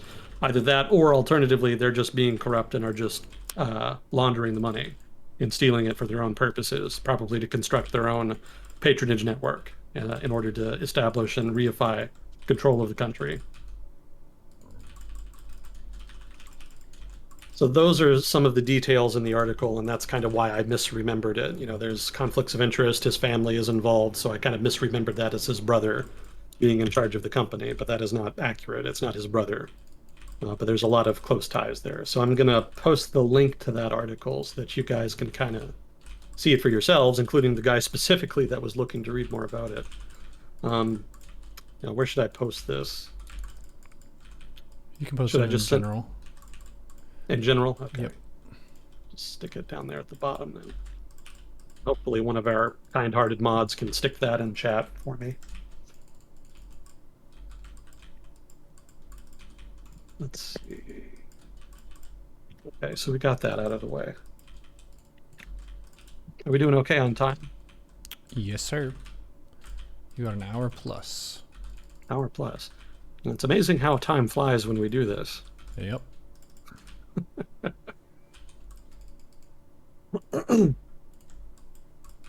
Okay, let's see here. So the first question was, how have rival superpower... Oh, wait a minute. We had one from last week. Right, right. Would you be able to give a general overview of the current state of the European Union and where it looks like it's heading at the moment? Yeah. So general overview of the current state of the European Union. It's doing better than people give it credit for. You know, the Eurozone crisis and the immigration crisis obviously were the catalyst for a lot of populist political activity, a lot of which was kind of targeted against the European Union. But at the same time, I think the European Union and specifically the leadership in Germany and France have done a relatively good job about dealing with that. You know, I think the immigration crisis was kind of an own goal, especially for Germany and the Merkel administration, but I think they responded to it relatively well, you know, in the sense that they were able to kind of respond to popular demand to kind of limit immigration and to create curbs and to focus more on assimilationist policies. So that seems to have diffused a lot of the populist pressure on that front. You know, it's still there, but it doesn't seem to have nearly as much momentum. And then as far as the Eurozone crisis, could have been handled much better. I think it would have been better to be much more honest to the Greek government about what was happening. You know, it was kind of painted as a bailout of Greek debt, and by extension, the Greek government, but really it was a bailout of German banks, if not European banks generally. And obviously, that would have been very politically unpopular to just bail out the banks, so they kind of framed it as a bailout of Greece. But it would have been better if they'd done otherwise. Or at the very least, they should have just told them to default. You know, like I've said before, the German Minister of Finance, I think his name was Wolfgang Schaub or some such, he explicitly stated that he would prefer if Greece just defaulted. You know, he said that it would just be easier on everyone. But of course, the German government could never officially back that line. You know, they kind of had to maintain the fiction that you know, really they were trying to help Greece, and that, you know, the austerity policies and structural reforms and whatnot were meant to be in their benefit. And you know, to be fair, some of the structural reforms would have been in their benefit, but the Greek government kind of refused to implement them. They pretended to at times, but they never really did. So, you know, there is some blame to go around as far as the Greek government's behavior there. But really, the Germans should have bailed them out and then said, okay, you know, behind the scenes, they should have just told them to default, and that things would just could kind of go from there and recover more organically. So that was a bad decision, in my opinion. But at the same time, I think they were smart about making sure that the Eurozone was never substantively threatened. You know, they did try to maintain the integrity of the single market. Everybody stayed with the euro. You know, nobody abandoned it like a lot of people were kind of threatening to do. So they kind of sailed through that crisis relatively unscathed. So, you know, even though there's been a lot of controversy and a lot of mistakes, in general, the European Union has been resilient enough to address those mistakes, such that the European Union's integrity, I don't think, is really in question at this point. Obviously, the United Kingdom left, so that was unfortunate, but I don't think that really had anything to do with that didn't have as much to do with the European Union as it did with British politics. And, you know, Britain has always kind of had one foot in the European Union and one foot out anyway, so it's not as though they were ever really fully invested in the European project to begin with. So, you know, if any country was going to leave, it was always going to be the UK. No shock there. But they also handled that relatively well in making it clear that the European Union would stand up for the interests of its remaining member states. You know, it really went to the mat for Ireland, for example. And it made it clear that being outside of the European Union would not mean full access to the single market, you know, without cost. So it's not as though you can have access to the single market but still retain maximal, you know, autonomy. They made it clear that if you want access, then you're going to have to be a part of the European project. And so that acted as a, in turn, deterrent to countries, especially in Eastern Europe, but also probably Southern Europe, who might want more political autonomy, you know, more sovereignty, while still wanting to retain those economic relations. So that diffused the potential moral hazard that would have been present if the UK had gotten a very favorable Brexit agreement.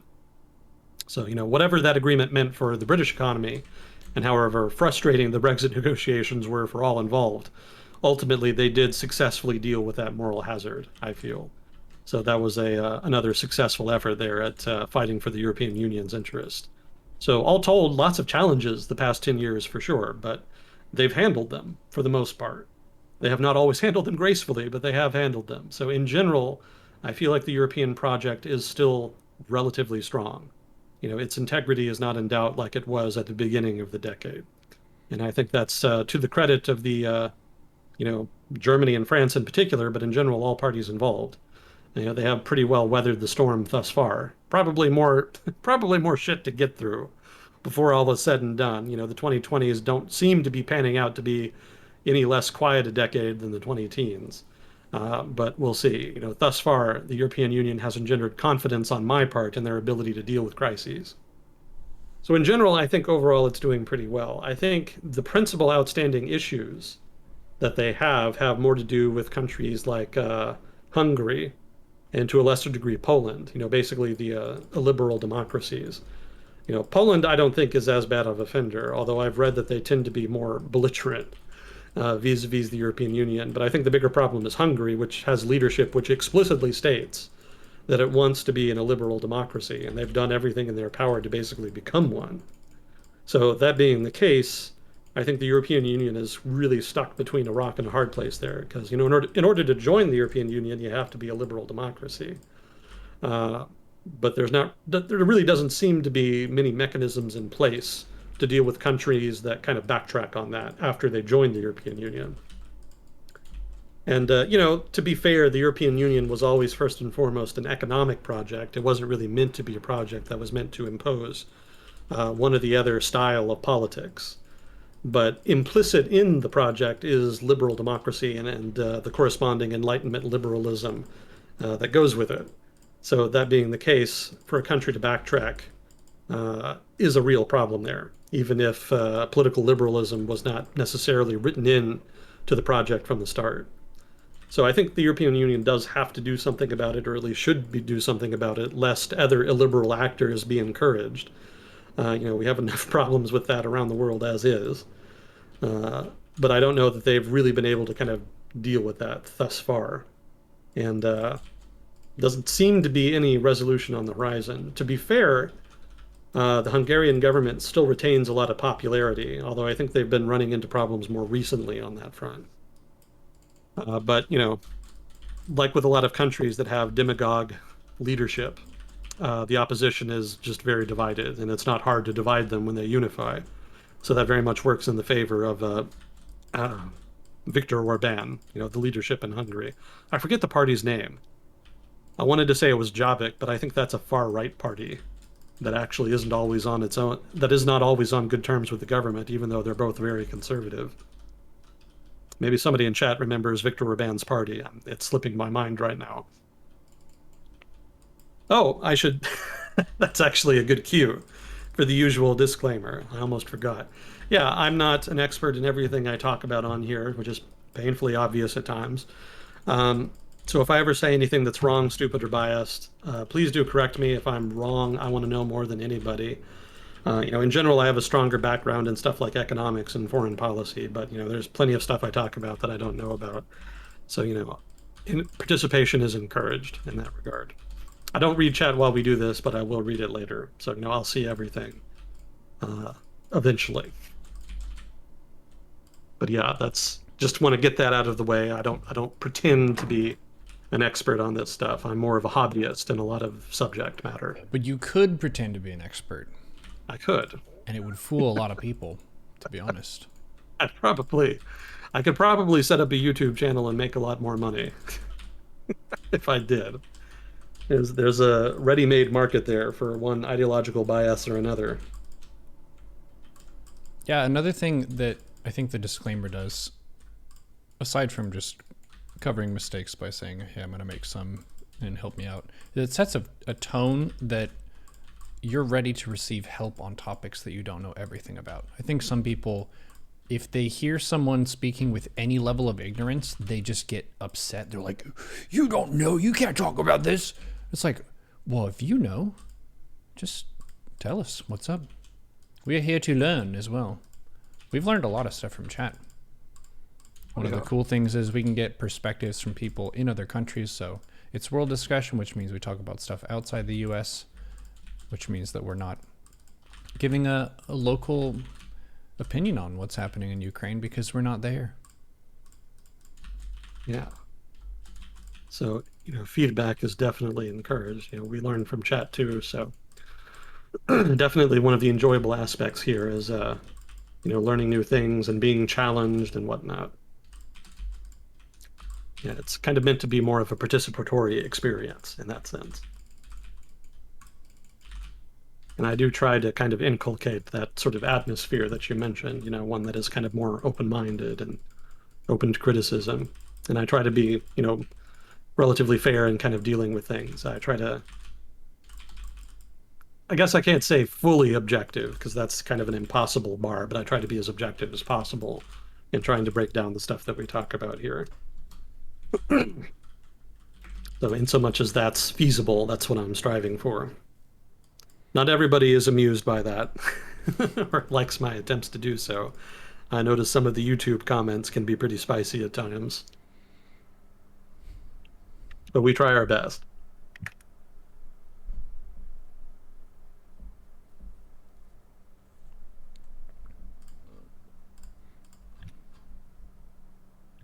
Let's see, what did we have?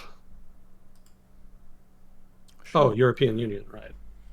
Yeah, so I think the European Union kind of has to address the Hungary issue. The government there is relatively popular right now, and I think that makes it really difficult for the European Union.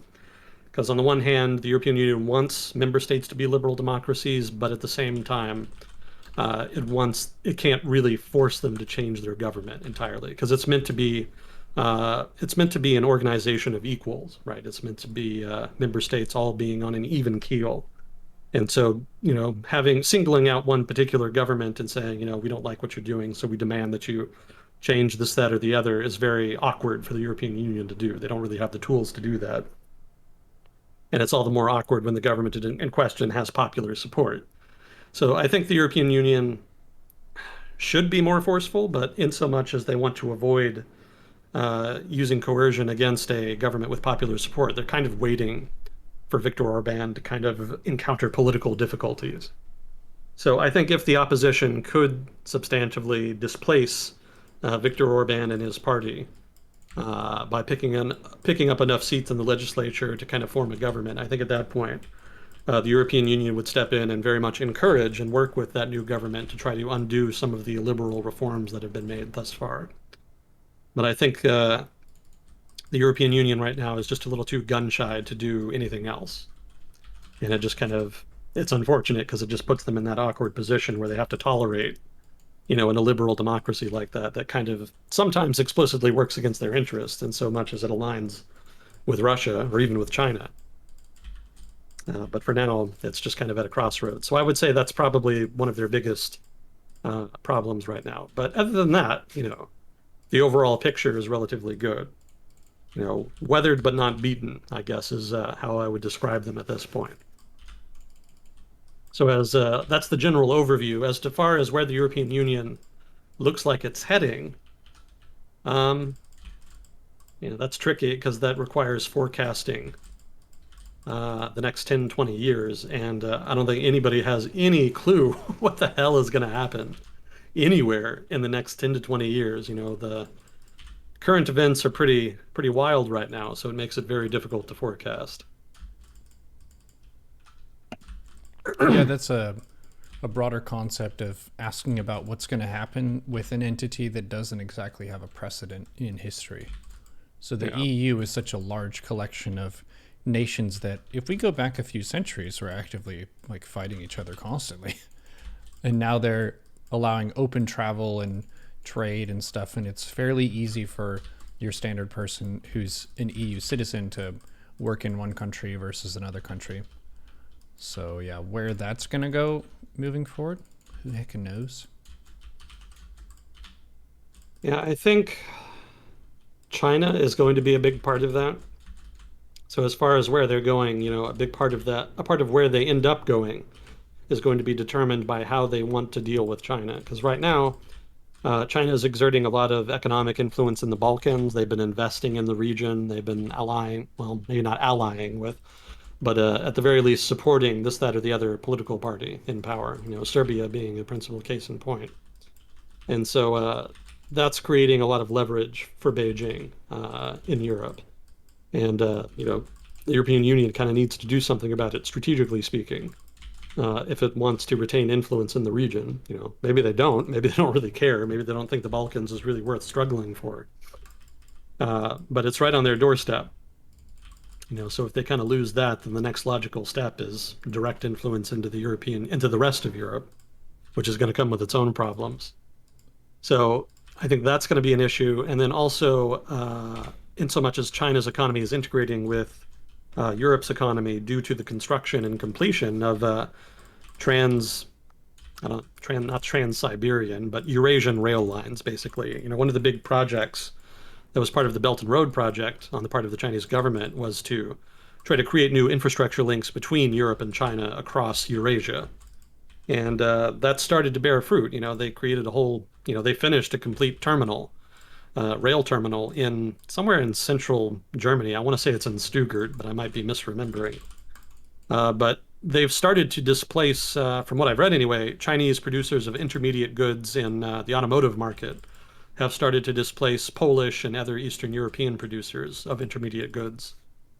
And that presents several problems. For one, that's obviously more economic leverage for China, but it also reduces the incentive that Eastern Europe has to maintain ties to Western Europe, because one of the ways that Eastern Europe had been economically integrating with the rest of Europe had been by being the site of relocated factories producing intermediate goods for the automotive industry in particular, but also various other goods. Low-wage labor attracted a lot of factory relocations in Western Europe, just like Mexico attracted a lot of factory relocations from the United States as a result of NAFTA.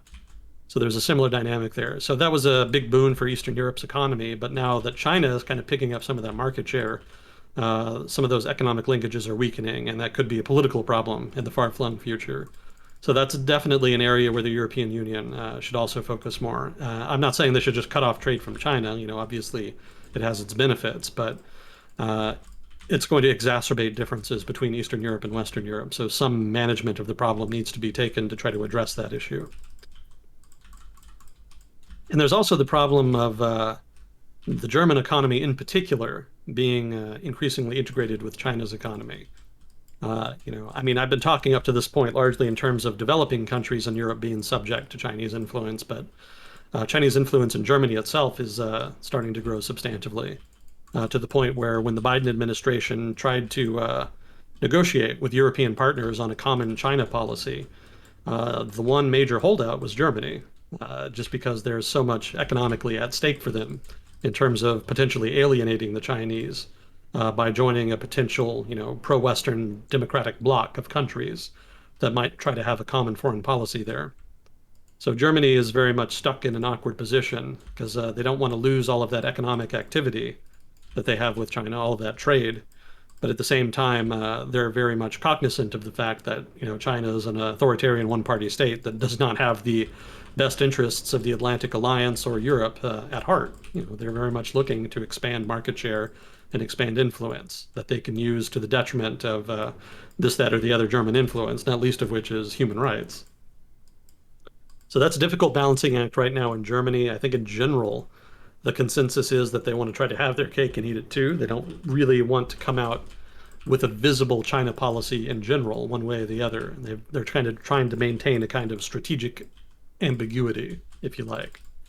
But I don't really think that's sustainable in the long run. And I think eventually, interest groups in Germany itself, as well as the European Union, is going to put increasing pressure on them to try to join a common China bloc in the West, or anti-China bloc, rather. So those are three major issues there: Eastern Europe, the Balkans, and, I guess the Balkans is a part of Eastern Europe. So let's say Northeastern Europe, Southeastern Europe, and Germany are all going to be kind of big focal points as far as Europe's China policy. So how they deal with that is going to, be a big determinant of their future going forward. If they piss off one or the other group, the Balkans, the northeastern Europe, or especially Germany, that could create severe fractures within the European Union, and that really could undermine the European project. I think the Germans are probably committed enough that they wouldn't let that happen, but it's going to be the source of no small amount of discord, given that it's going to come with economic consequences. So that's something to watch. Obviously, Russia is a problem, but that's they could easily deal with that. If they just invested in the problem more. Right now, Germany would prefer to have strong economic ties to Russia just because it's a large market and just because all of the unrest on their eastern frontier is just troublesome. But if they really wanted to deal with the problem, they could invest more in their military and make strong commitments to Ukraine, if not also the Caucasus and other regions. And they could be more strategically active in terms of trying to play Belarus off of Russia and trying to encourage them to kind of be a middle buffer zone.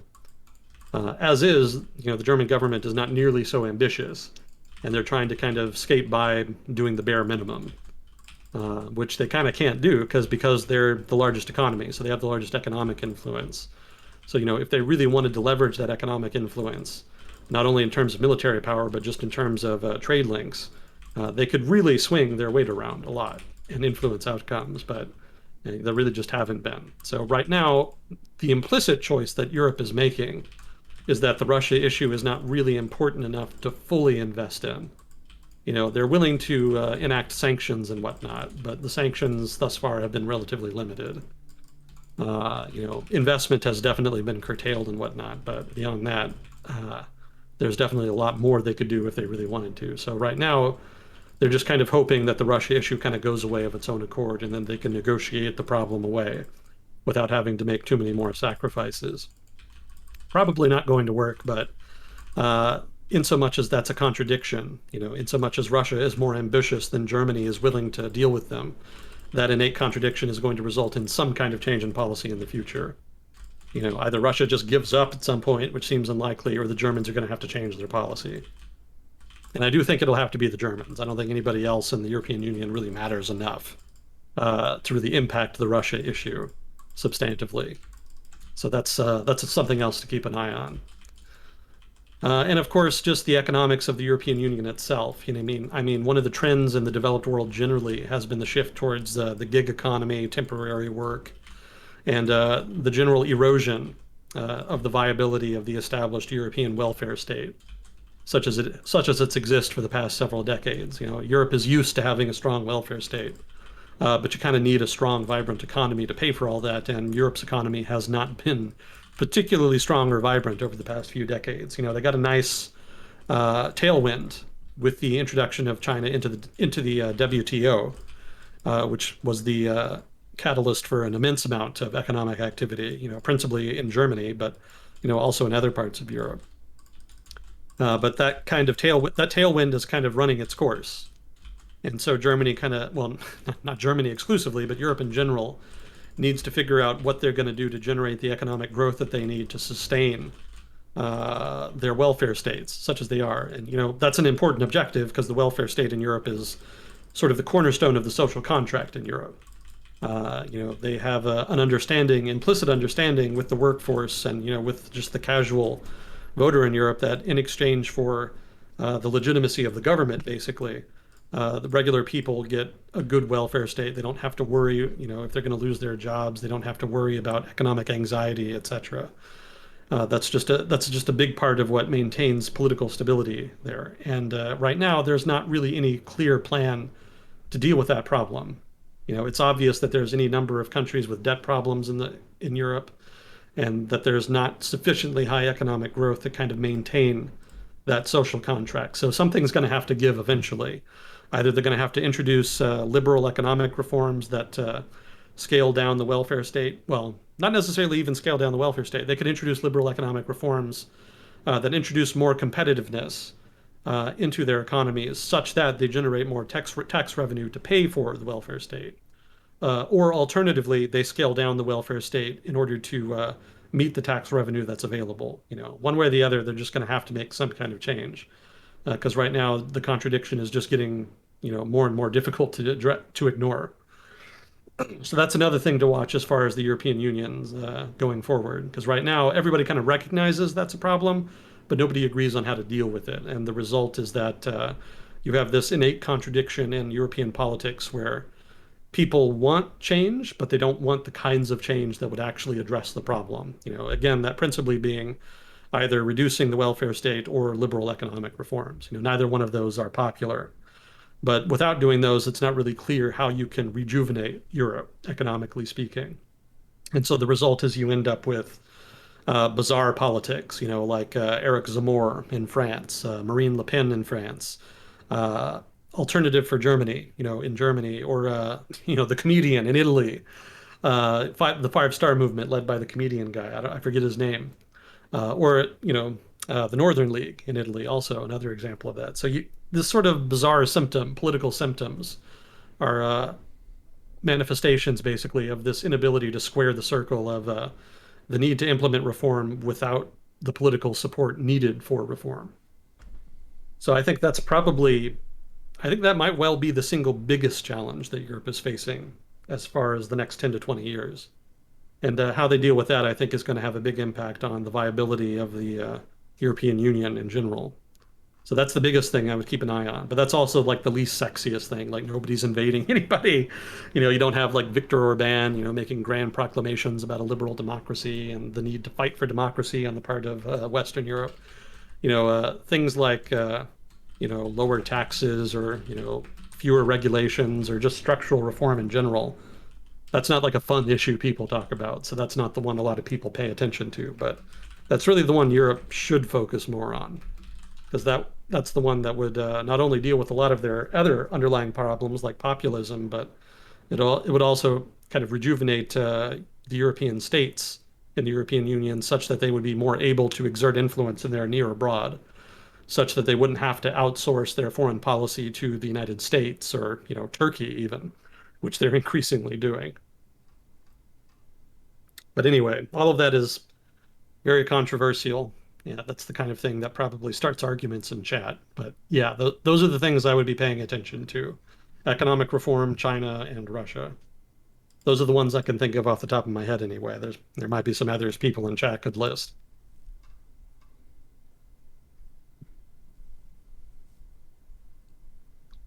So hopefully that was a satisfactory answer there for the questioner. If I ever don't answer a question to your satisfaction, feel free to ask again. I'm happy to return to it. Sometimes I miss the gist of a question or, some such. So People love asking them. We have so many questions. We actually have enough that questions are closed. Thank you for submitting your questions. For the rest of tonight's Agent Smith, we'll be catching up with them. it's always good to see people jumping in. Heck yes. It's a conversation, not a lecture. Okay, let's see. So the next question was, how have rival superpowers avoided war in times of increasing competition? Alternatively, what are strategies to avoid war? How have rival superpowers avoided war in times of increasing competition? I think there's a lot of different things you could talk about there, and I'm probably not sufficiently well versed in the history of international diplomacy to know all of them. But I think the main ingredient that would be common to all of them would be a desire to avoid competition. In order for there to be any realistic hope of avoiding competition, there first has to be a desire to avoid it. Nazi Germany did not want to avoid competition, suffice to say. So there was never any realistic possibility there of avoiding competition. But the Soviets, on the other hand, were willing, at least, to entertain things like détente or negotiation or diplomacy or what have you. They kind of talked a big game and liked to act big and threatening, but for most of the early Cold War, they were pretty well behind the West. So some of that was just kind of bluster on their part. But later on, they were kind of on a more even keel, especially in the 1970s. So in that period, Soviet aversion to conflict had more in common with was more of a result of a desire to avoid conflict, on their part. So just having leadership that wants to avoid conflict is the probably key starting point. Now, as far as specific steps you could take, if you can reach the point where you're trying to avoid conflict or competition, disarmament talks are pretty handy. Besides the fact that it, kind of reduces the number of dangerous weapons deployed, it also acts as a signal unto itself that both parties are interested in, what's the word I want? De-escalation. That's the word. It signals innately that both parties are interested in some degree of de-escalation. So arms control agreements like SALT or SALT II or the ABM treaty or what have you. All of these are examples of treaties like that. So that's one thing you can do. Trying to negotiate buffer states, which is what the Soviets and the West did at the beginning of the Cold War. That's also a pretty good idea. One of the big what ifs of history is what the Cold War would have looked like if Germany actually had become a neutral buffer state between the Soviets and the West. We'll never really know, but it's an interesting, impossible counterfactual. Another thing that we've talked about as a broader reason why you don't just like charge into war is it's a zero sum game where if you win, you get to take the winnings from the losing side, but you also incur losses on your own side, and the loser incurs usually greater losses than you. If you don't win, but you engage in war, then you lose a whole bunch, and it's a really, really big negative. So if you are going to just march into war against someone, you should be very sure that you're going to win. But then, even then, why not just establish trade or find some other peaceful means of getting ahead? Because if you're thinking about like what is the win condition, oftentimes the win condition is going to be economic in nature, and war is not really the most attractive economic option unless you have an easy win. Mm-hmm. So yeah, just as our ability to kill ourselves with powerful military tools improves, the risk of your whole country being wiped off the map has increased. And I think we have hopefully learned some stuff from the first two world wars, where you might be in a position where you fancy your nation to be very strong and you think that you should have more territory and stuff. That played out, and we saw like how catastrophic the damage was to people on Earth. So we are probably less keen on violence in general. And then there's another personal psychological trend, which is as your quality of life increases, your desire to take up arms and go to war decreases, because that's a really shitty situation to be in, where you have to leave your home and go to war and risk your life. And as your life gets better, then yeah, the distance between life on the war front and life at home gets so nasty that yeah, you can't really tempt people to do that unless circumstances are really, really bad.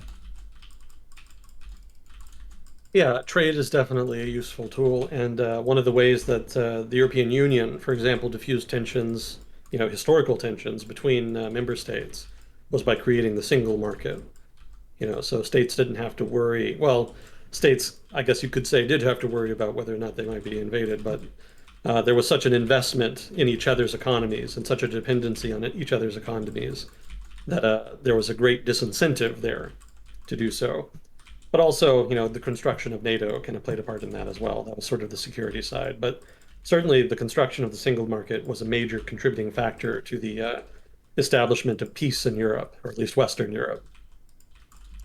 That also eliminated any incentive to seize a territory so you could have access to its resources. If you have open borders, then everybody has access to it anyway, so no big deal. And incidentally, that's also one of the big strengths of the liberal international order that the United States constructed after World War II.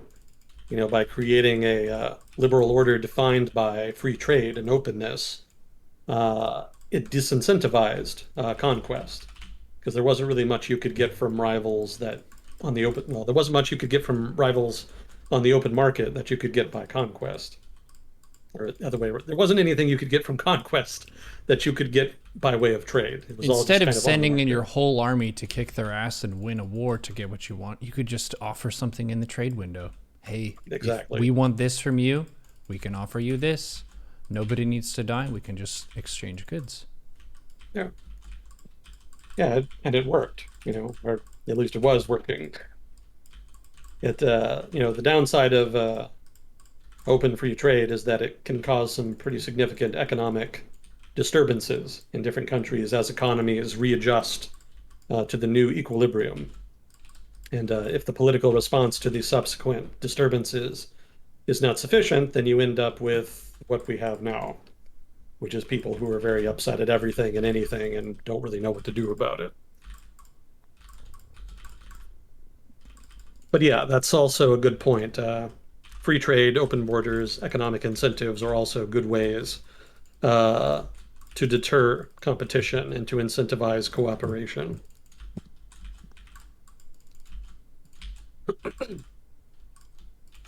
Those are the ones coming to mind anyway. Arms control, economic incentives.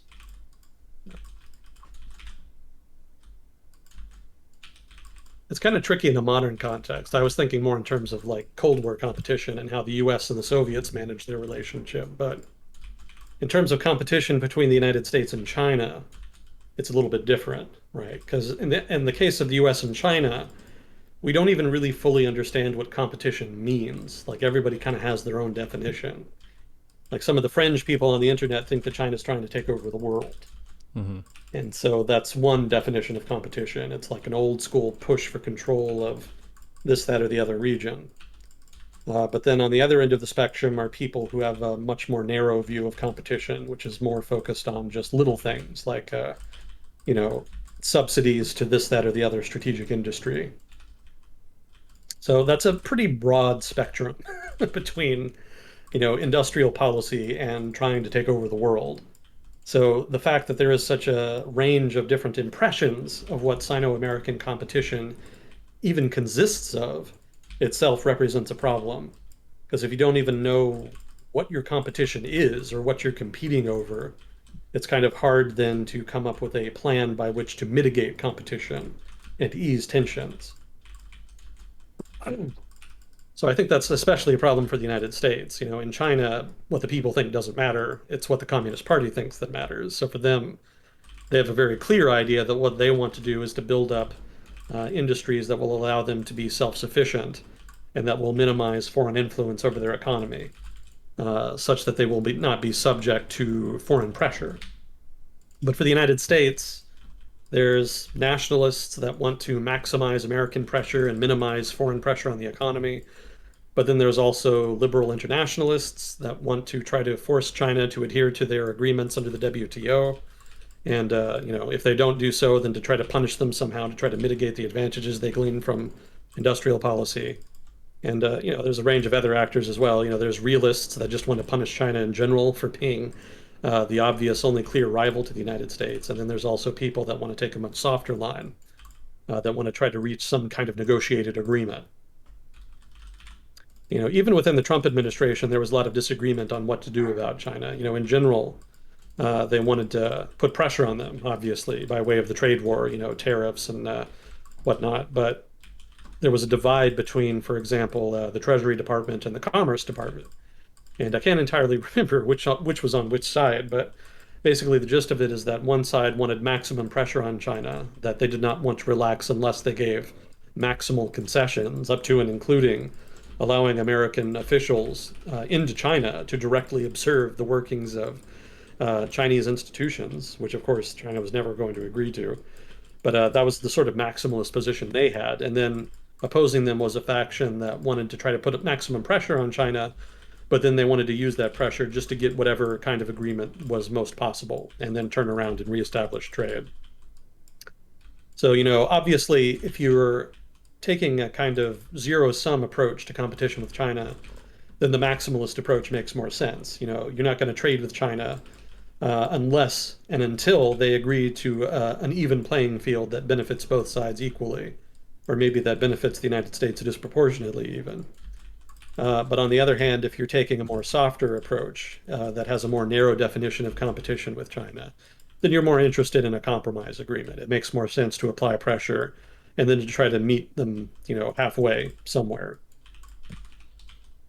So given that I suspect people ask about, given that the questioner was asking about how to mitigate tension between superpowers, I suspect they kind of had in mind China and the United States. So I don't have any clear-cut answers there because there's no clear-cut parameters for the competition. Like if we knew explicitly that China was trying to invade their neighbors and was trying to take over the world, in that case, we would have a more clear idea of how to deal with that, how to avoid, well, I guess in that case, it would be impossible to avoid competition.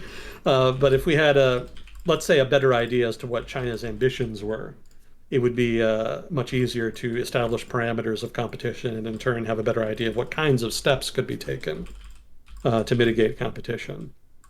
But as is, we don't really know what the Chinese want to do. And really, we don't even here in the United States know what we want to do.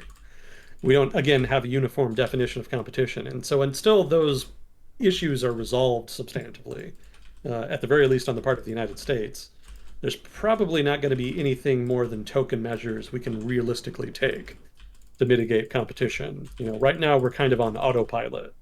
We're kind of taking steps that we've always taken, like freedom of navigation operations in the South China Sea, where we just sail naval vessels through contested territory.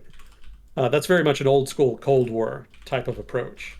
And, that has its place. It's useful. But the United States really needs to take much broader actions, vis-a-vis the Chinese economy and its economic influence, as well as its influence over regions like Southeast Asia. Economic influence is not something you can deter or deal with aircraft carriers. You need a more substantive, more well thought out policy than that. And the United States explicitly does not have that right. There have been fits and starts as far as ideas about how to deal with it, but I have yet to see from either 4 years of the Trump administration or from the first year of the Biden administration any realistic appraisal of Chinese influence or what the United States government can realistically do to contain it in some fashion. So in a sense, you could say that what the United States is doing right now to mitigate Chinese competition is to not do anything about it. We're implicitly and perhaps involuntarily taking a very hands-off approach to the problem, such that there's not really much competition actually happening. I think we had one questioner a couple weeks ago asking, whether or not, this, that, or the other. I don't remember explicitly what it was, but they were asking whether this event happening was the result of the U.S. trying to apply pressure to China. And the gist of my answer was that no, the U.S. doesn't really have enough of a policy for the United States to even think of doing something like that. I think it was more of a market thing. But that just underlines the point there that the United States doesn't really have a China policy right now and hasn't for a long time. It's trying to build one.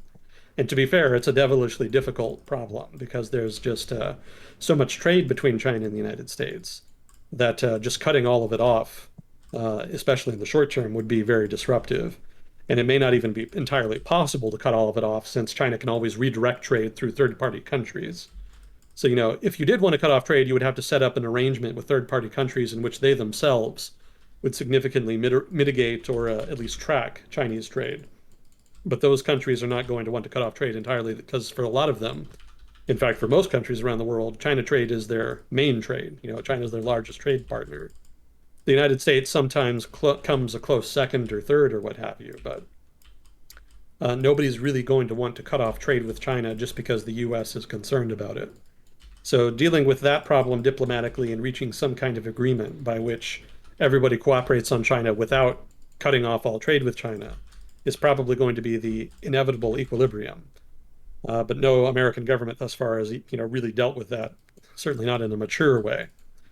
But, even if you don't want to cut off all economic trade with China, to what degree do you mitigate it? Like, what kind of trade agreement do you reach with China that addresses problem areas while still allowing trade in other areas that are not as problematic? Again, we're dealing with a multi-trillion-dollar trade here. Well, actually, it's not. It's actually hundreds of $billions. It's like $400 or $500 billion or so, whatever it was. But that's a massive amount of economic activity to try to track. And trying to pick through all of the individual categories of goods and the flows of investment and trying to draw a comprehensive picture of that such that you could pick out the bits that you want to mitigate and the bits that you don't want to mitigate. That's like a 10-year project, So in that sense, it's no surprise that it's difficult for the United States to develop a China policy. But it is something that they have to do, and it's something that they need to work towards. So I don't know how much progress is being made. Maybe they're doing something on the down low that I'm not aware of. But for now, anyway, it's been very what you might call heuristic.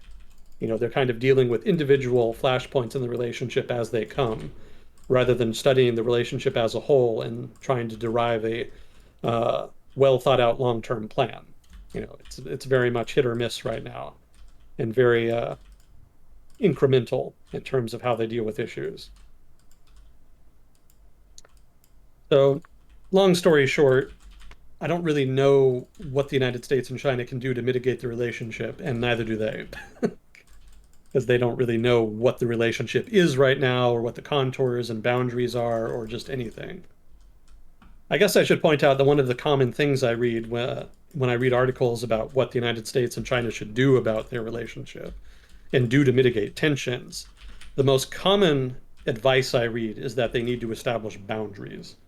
They need to establish, red lines beyond which there's going to be problems. Yeah, but the fact that that's the most common advice just kind of underlines my point here that the relationship is just too ambiguous right now. Does this not For, sound like relationship counseling to anyone else? yeah, there's some parallels there.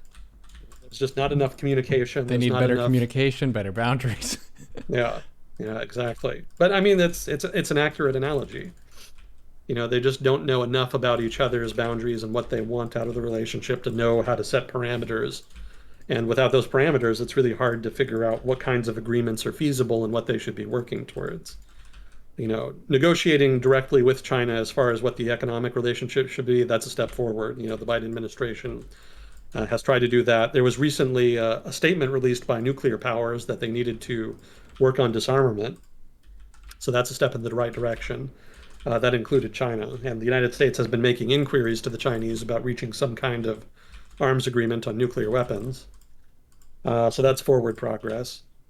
But there's still not really much understanding about red lines in, say, the South China Sea, or in terms of trade abuses, or uh, stuff like the Uyghurs. Just any of that is all of that stuff is kind of off the table right now.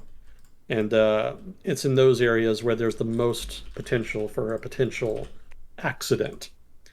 And you really don't want accidents between nuclear armed nations.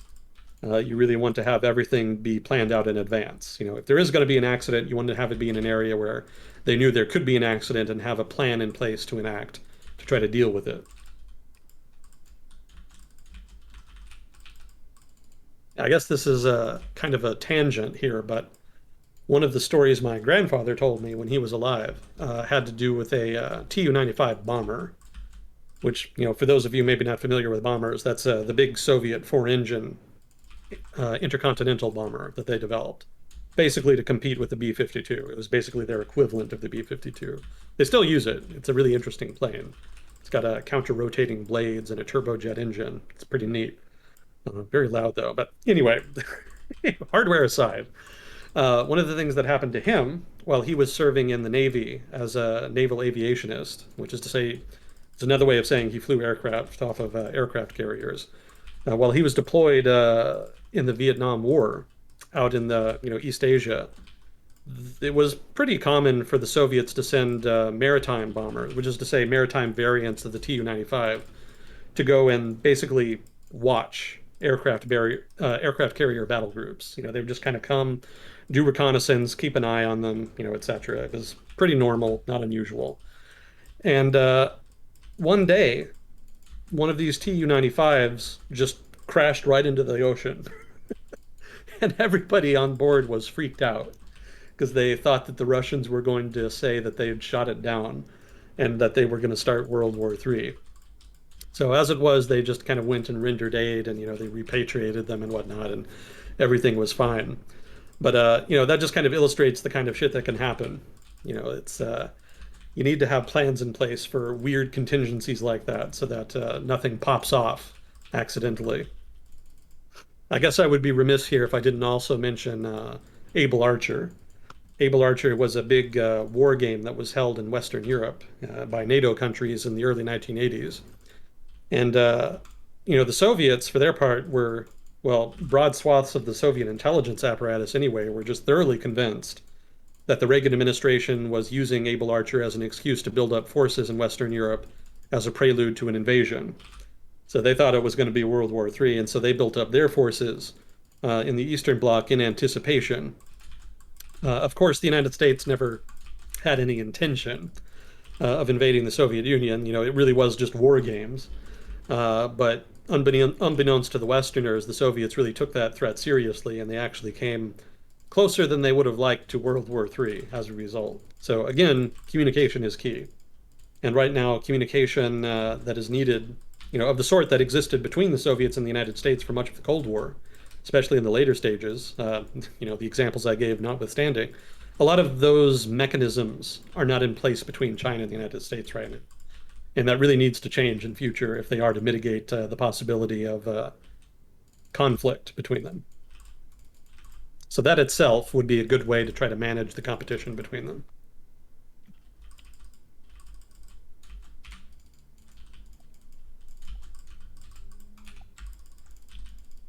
Doing okay in time?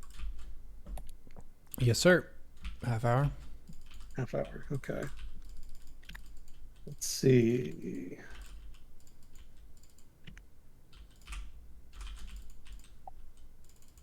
Oh, what a...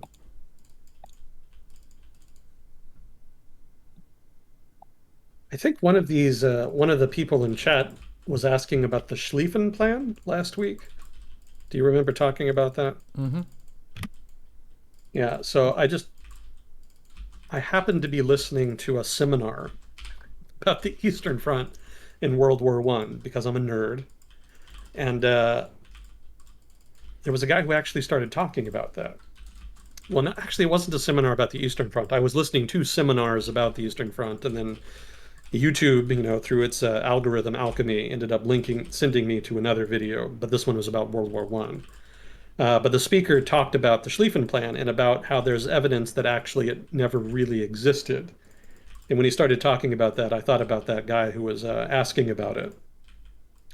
So I don't know if this is like consensus history on the part of World War I historians, but apparently there is some evidence the Schlieffen Plan was not really a thing. It was not really the operational plan for Germany in World War I.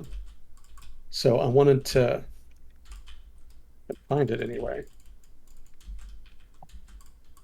Yeah, so I wanted to just kind of talk a little bit about the evidence that the speaker noted. Yeah, so one historian suggests that the Schlieffen Plan was actually just a plan designed to get to attract more resources into the army. So in that sense, it was more like a bureaucratic political move. I'm going to drop a plan, and it's going to require a lot of resources, and so by that way, I'll get the resources that I wanted to get for the army.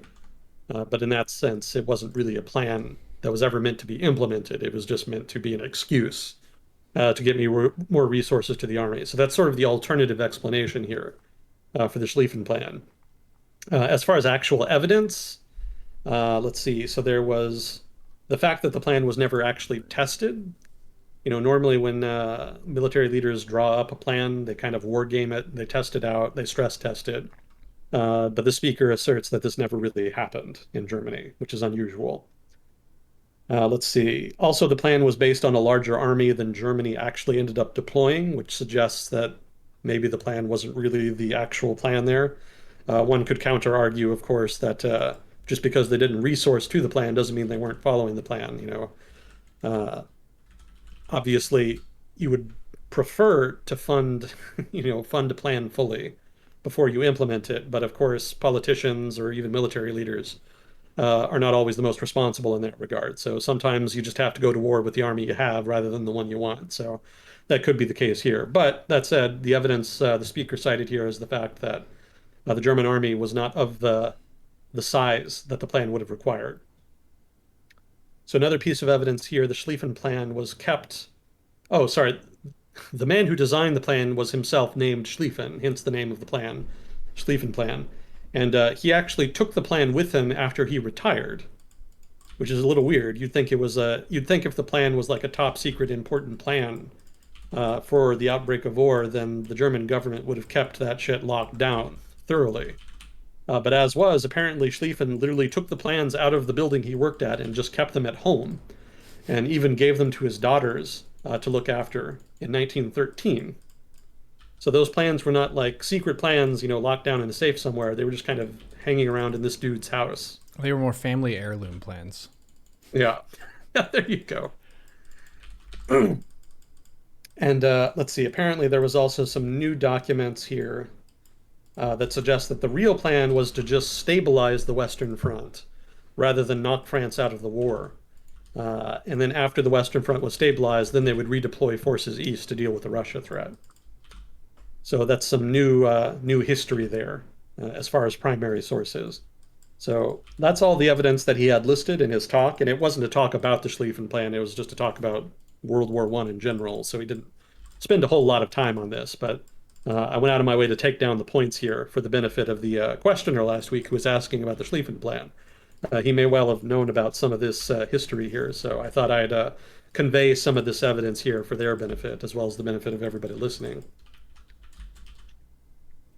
So long story short, in conclusion, it may well be that the Schlieffen Plan was not actually the German plan for World War I. It's just a coincidence, basically, that well, that was another point he made. Some of the counter-argument is that the actual German invasion of France basically perfectly modeled the Schlieffen Plan.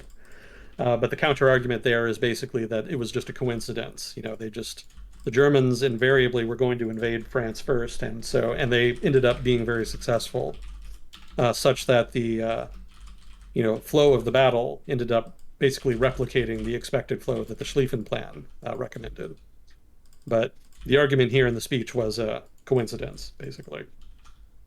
But regardless, the takeaway is that there is some evidence that the Schlieffen Plan was not actually the plan.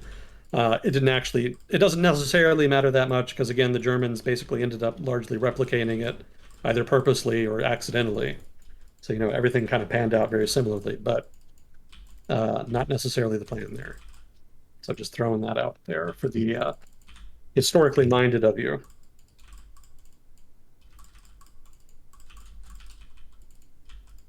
So let's see. So that said, let's see. The next question was, are there any U.S. states adding COVID restrictions in response to Omicron? Is there anticipated economic fallout from supply chain failures? I don't think we're going to have more supply chain failures from it. I think we've probably had about as many as we're going to have. I could be wrong. Graphics cards? Well, no. Some of that has to do with cryptocurrency too. Man, the value took off. So now everybody's dumping, investing a lot into the necessary machinery, like graphics cards, and trying to pump them out. But yeah, that the shortage of microchips is definitely one of the bottlenecks in the supply chain right now. But in general, the supply chain has performed better than people have given it credit for. Just given the sheer amount of shit that the international supply chains have had to deal with between, trade wars and the pandemic and, this, that, or the other localized disturbance, supply chains have actually held up better than you would expect. So I don't think that Omicron necessarily poses a big threat there. Certainly there's going to be shutdowns and travel restrictions and whatnot. But I think in general the trend is towards less restrictive shutdowns and lockdowns in response to COVID outbreaks. So I don't know that I don't know that the new lockdowns that are going to be put in place are going to be as severe as the ones that we saw in 2020, or even necessarily during the Delta outbreak last year. I would also point out that some of the COVID restrictions that caused the supply chain bottlenecks were never really relaxed in the first place, and so in that sense, some of those problems cannot really be expected to get worse, given that they were never really ameliorated to begin with. It's not as though there was lockdowns that were implemented that caused supply chain disruptions, and then those lockdowns were eased in 2021, and now they're possibly going to come back. A lot of them were never eased in the first place, so I wouldn't necessarily expect those lockdowns to get any more severe than they already are. So the disruption that they're causing is a fixed variable in that sense. I wouldn't expect further disruptions on that count. So I wouldn't be too worried about supply disruptions because of Omicron. But there are going to be, issues and whatnot. I just don't expect them to be just all that severe in the grand scheme of things. Again, I expect it to play out pretty similarly to Delta. It's probably going to be just like that, and probably even less disruptive than that, given the general trend towards less disruptive lockdowns. And as far as U.S. states adding COVID restrictions, I haven't really been following it closely. I'm sure California, New York, and other Democrat-run states are probably already considering them. I think there's already been some moves in that effect. Vaccine passports and those types of policies are generally more common in California and New York and other Democrat-run states. So I expect them to be kind of taking another look at that. The Republican-run states haven't really been doing a whole lot, so I just kind of expect that to continue. There's really not much. There's really not been much change there throughout the pandemic, for the most part. Generally, in so much as Republican states have done anything, it's been at a localized level in areas that are more built-up urban areas where Democrats are, more in power. So in those localized areas, you've generally seen more activity. But even there, it hasn't been all that disruptive. So probably not a lot of change in the Republican areas, and probably relatively more strict changes in Democrat-run areas. Let's see. Oh yeah, this guy sent me some stuff. Fader Lanks. I did see it, but I haven't opened the email yet. So I need to do that. I'm a terrible procrastinator. I thank you for the gift. I appreciate it. Don't get me wrong. I need to do it. It's on my to-do list. Let's see. Can I talk about the ongoing war conflict in the Caucasus? I mean, it's mostly over by now. I mean, the war between Azerbaijan and Armenia, anyway, is concluded. Most of what's been happening since the peace agreement was implemented has been localized ceasefire violations. So the Azeris are kind of allegedly trying to horn in on territory that had not been granted them as a part of the original peace agreement. But I haven't been following that too closely. I don't think they've made any dramatic moves to seize territory. I think for the most part, they're still staying within the lines that were drawn in the final peace agreement. And I believe that they're still allowing the conduit, there's a territory they control that they're supposed to allow Armenians to use in order to supply and send troops to the remaining territory they control in the disputed area. So I believe that they're honoring that agreement. But I haven't been following the day-to-day in terms of the violations to know just what the Azeris are trying to do there. It could just be prototypical sporadic border skirmishes. But I don't know that they're a part of like a broader scheme on the part of Baku to try to, restart the conflict or seize territory or what have you. The person asking the question probably knows more about that than I do. So in that sense, I would ask if they have any resources on the topic. I'd be interested in reading more about it. But it's kind of been flying. The whole, border conflict and border skirmishes going on there have been largely flying under my radar. Generally, my approach to the region since the conflict ended has been mostly just to wait for new political developments and to see if outright warfare starts again. But as border skirmishes, I just kind of assumed would happen. That doesn't surprise me. So it doesn't really seem all that notable in terms of the prospect of a renewed conflict. But somebody more familiar with the area might be able to correct me on that. Let's see. Oh, there was a link. Probably help if I looked at that. So let's see. Referring to... Yeah, that's pretty much what I was expecting.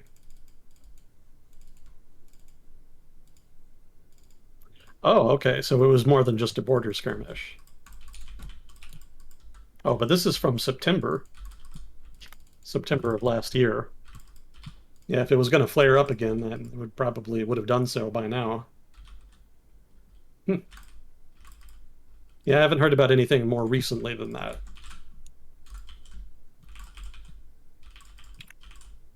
Yeah, for now, I would just write it off as just prototypical border skirmishing. I wouldn't read too much more into it than that. but I would invite correction.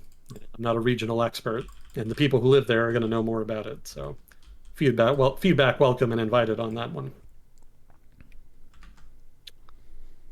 Let's see. Why do you think Russia's GDP per capita has been falling since 2012? I believe it has been because of Russia's war with Ukraine, but I don't think it's the only reason. So keep in mind that oil prices pretty well collapsed around 2014. And that was obviously very bad news for Russia, which has an economy that's disproportionately dependent on extractive industries like oil and natural gas. So that alone was a big problem for them. Trying to think of some of the other issues that have been played. Obviously, the sanctions after 2014 really bit hard too. But as you point out, that's kind of a given. I would say low energy prices are probably the biggest issue. Another issue, which is a little more abstract, is that the Russian government has been getting a lot more authoritarian over the past 10 years. And generally, when people think about that, they think about that in political terms, like the government allowing less freedom of speech, less freedom of association, cracking down on protests, etc. But there's also an economic dimension to that. In general, authoritarians really do not like allowing independent economic actors to operate freely. They really prefer to have control over as much of the economy as possible to prevent the emergence of a potential alternative pole of power. Economic elites are generally pretty powerful in any given political economy. So as a result, alliances between political elites and economic elites in authoritarian systems are super common. In Latin America, they're pretty much the same thing. The economic elites are the political elites, so that's a pretty classic case in point. In Russia's case, the alliance was between rather the billionaires that popped up in the 1990s and between the family, as it was called. That was Boris Yeltsin's family and his political network, which later gave way to Vladimir Putin and his patronage network. So they're all kind of together in a coalition. Let's see. So yeah, energy prices, but also authoritarian governance that has increasingly reduced the scope for independent entrepreneurship, I think has also been a problem. In general, the Russian government, especially, the established government in power, is very parasitic in its relationship to the economy. It very much sees the economy as a source of revenue for the patronage network and power. But as a result, they have not really done enough to encourage entrepreneurship, to create the kind of dynamic small and medium-sized enterprises that are needed to drive any dynamic economy. So unless you work in something that's very hard for the government to target, something like online work, if you work on the internet, it's relatively more difficult for the government to come after you. But if you're doing something like setting up a factory or anything like that, anything with tangible assets, the government will generally kind of target you more. At least that's my understanding. So the government has gotten worse about that, not better, over the past 10 years. And so that's also likely had a deleterious effect on the state of the Russian economy. I would add that Russian agriculture is actually doing better, and that has to do with the sanctions. Before, Russian agriculture had to compete with European imports, but now they have the Russian market pretty much to themselves. And as a result, they've been able to make more money and invest more in productivity. Yeah, Russian agriculture is one of the success stories of post-communist Russia. So, 3 cheers for them. Good job, farmers. Well done. But yeah, other than that, Russian manufacturing is still very dependent on things like arms manufacturing. They're not really good at consumer goods or, stuff like cars and whatnot. They still do pretty decent with heavy machinery, things like equipment for foundries or, metallurgy, what have you. They still have a comparative advantage there. And don't know, I think they still export some stuff like coal and whatnot. Correct me if I'm wrong, Chad, but I think that's the case. So, raw materials of that nature, heavy machinery, armaments, energy, obviously, natural gas and oil. Those are all sort of their main economic drivers at this point. And they've also got nuclear power, which pops up a lot, weirdly. That's still something I don't understand, even though I see it in statistics all the time. If you look at Russian exports or American exports, like from the United States, nuclear power often comes up as one of the leading categories.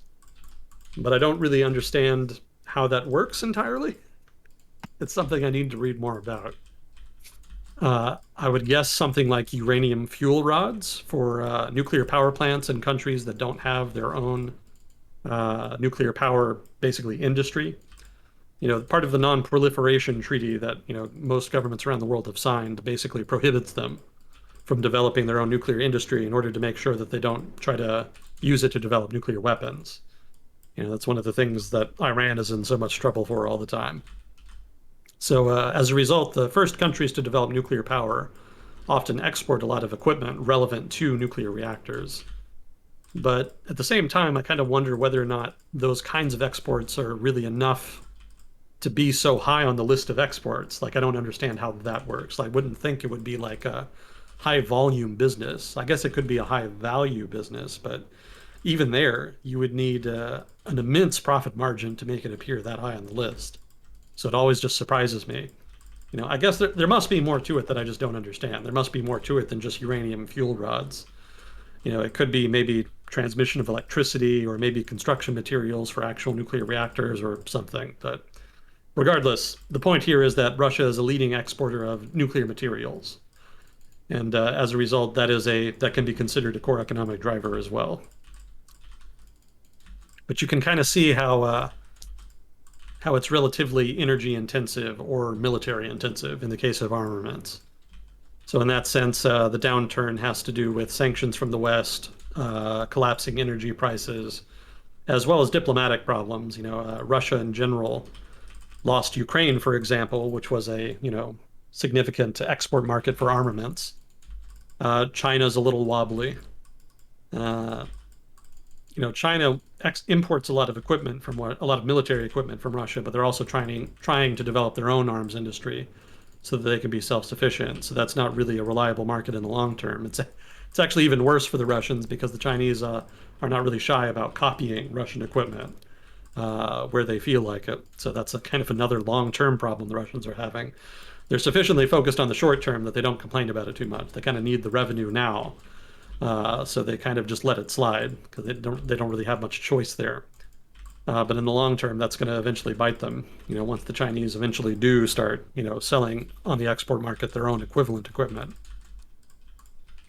You can kind of see the impact of the decline in Russian armament sales and how aggressive Russian foreign policy has been about expanding into Africa. We've talked about how the French sphere of influence in Africa has been shrinking and how the Russians have been increasing their sphere of influence there, as well as in the Middle East more generally. And so part of the impetus there is just needling the West and trying to generate leverage that they can use vis-a-vis the West on other issues of importance. But it's also about generating new markets for Russian arms. If they can get in good with this, that, or the other African government, then they're more likely to be able to get arms sales. Because arms sales are not really about the best equipment, they're about relationships. It's a fairly corrupt market. There's a lot of kickbacks and bribery and whatnot. And so generally, who you buy weapons from says more about your diplomatic alignment than it does about your budget or about who you're, about anything else, basically. You buy guns from your friends, not the greatest gunsmith in the world. Yeah, pretty much. There is some of that to a degree. There is kind of a tier. Generally, Chinese military equipment is kind of the cheapest, but also the lowest quality. The Russians are kind of in the middle, and then Western producers like German producers and American producers tend to be near the top, but also the most expensive. So to a degree, there are countries that will kind of buy according to their budget. But in general, the biggest buyers on the market buy according to diplomatic alignment. So like the Middle East almost always buys from the West because the United States and the Saudis in particular, have a de facto alliance. Japan buys a lot from the United States and the West. Europe kind of does its own thing, but, same block basically. But then Africa doesn't really have an alignment a lot of the time. Maybe they're the ones that buy according to budget the most, but even they're, subject to diplomatic influence. If you want to buy cheap, you can buy Chinese, but if the Russians come in and offer you lots of goodies and incentives and, tax breaks and offer to help you run your country and help supply you with mercenaries to put down this, that, or the other rebel group, that incentivizes you to buy from them. That's kind of part of the quid pro quo. So that's kind of what they've been doing. So you can see then that that's part of the decline in the Russian economy as well, in so much as arms sales have kind of fallen off over time. It's because some of their export markets are less reliable. India is a good example as well. India has historically been a leading importer of Russian weapons. But over the past 20 some years, the Indian government has been kind of working with the United States to improve relations, albeit very slowly and incrementally. And part of that increase in relations has manifested in greater imports of American weapons and military equipment. And that in turn has somewhat eaten into the traditional Russian market share there. So, China, India, and other traditional markets are kind of turning their back to a degree on the Russians, and that's led them to try to seek out alternatives. But yeah, those are all reasons for Russia's economy to decline beyond just sanctions, just the declining arms market, energy prices. Energy prices, again, are the main one. That's the main one I would focus on. But yeah, those are kind of the two leading factors, I guess, arms and energy.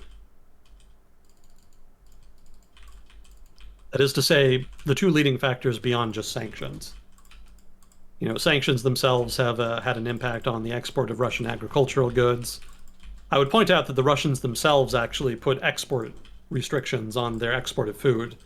It was not the Germans or the Europeans that put sanctions on Russian agriculture. The Russians themselves basically counter-sanctioned Europe with their own restrictions of Russian agriculture in order to try to disrupt European markets. But regardless, sanctions have definitely inhibited the growth of Russian industry, especially consumer industry. There's been a significant fall in foreign investment, which would have otherwise significantly improved the productivity of those industries and in turn their competitiveness. And then there's also been fewer exports, since the Russians had been exporting into Europe. So the development of the Russian manufacturing sector has taken something of a hit. It's been beneficial in so much as it's crowded out European producers who had traditionally had more market share. So, some Russian manufacturers, I don't doubt, have benefited in that sense. But overall, the picture, I don't think is positive, at least as I understand it. Anyway, I'm kind of belaboring this at this point. hopefully, hopefully I hit all the right points. I hope that's what the questioner had in mind.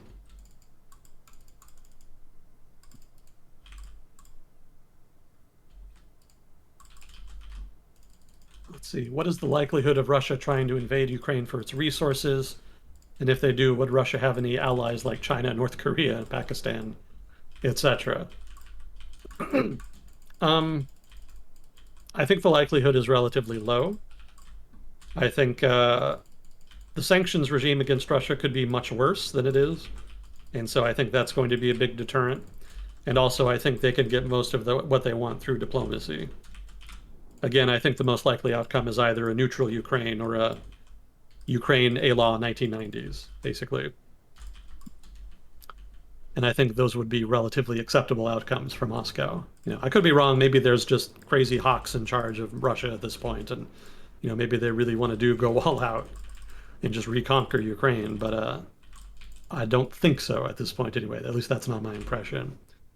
But regardless, for those reasons, I think the likelihood is pretty low. And it's not something I think is likely. It's an outside possibility, and the deployment of the Russian army means that it's definitely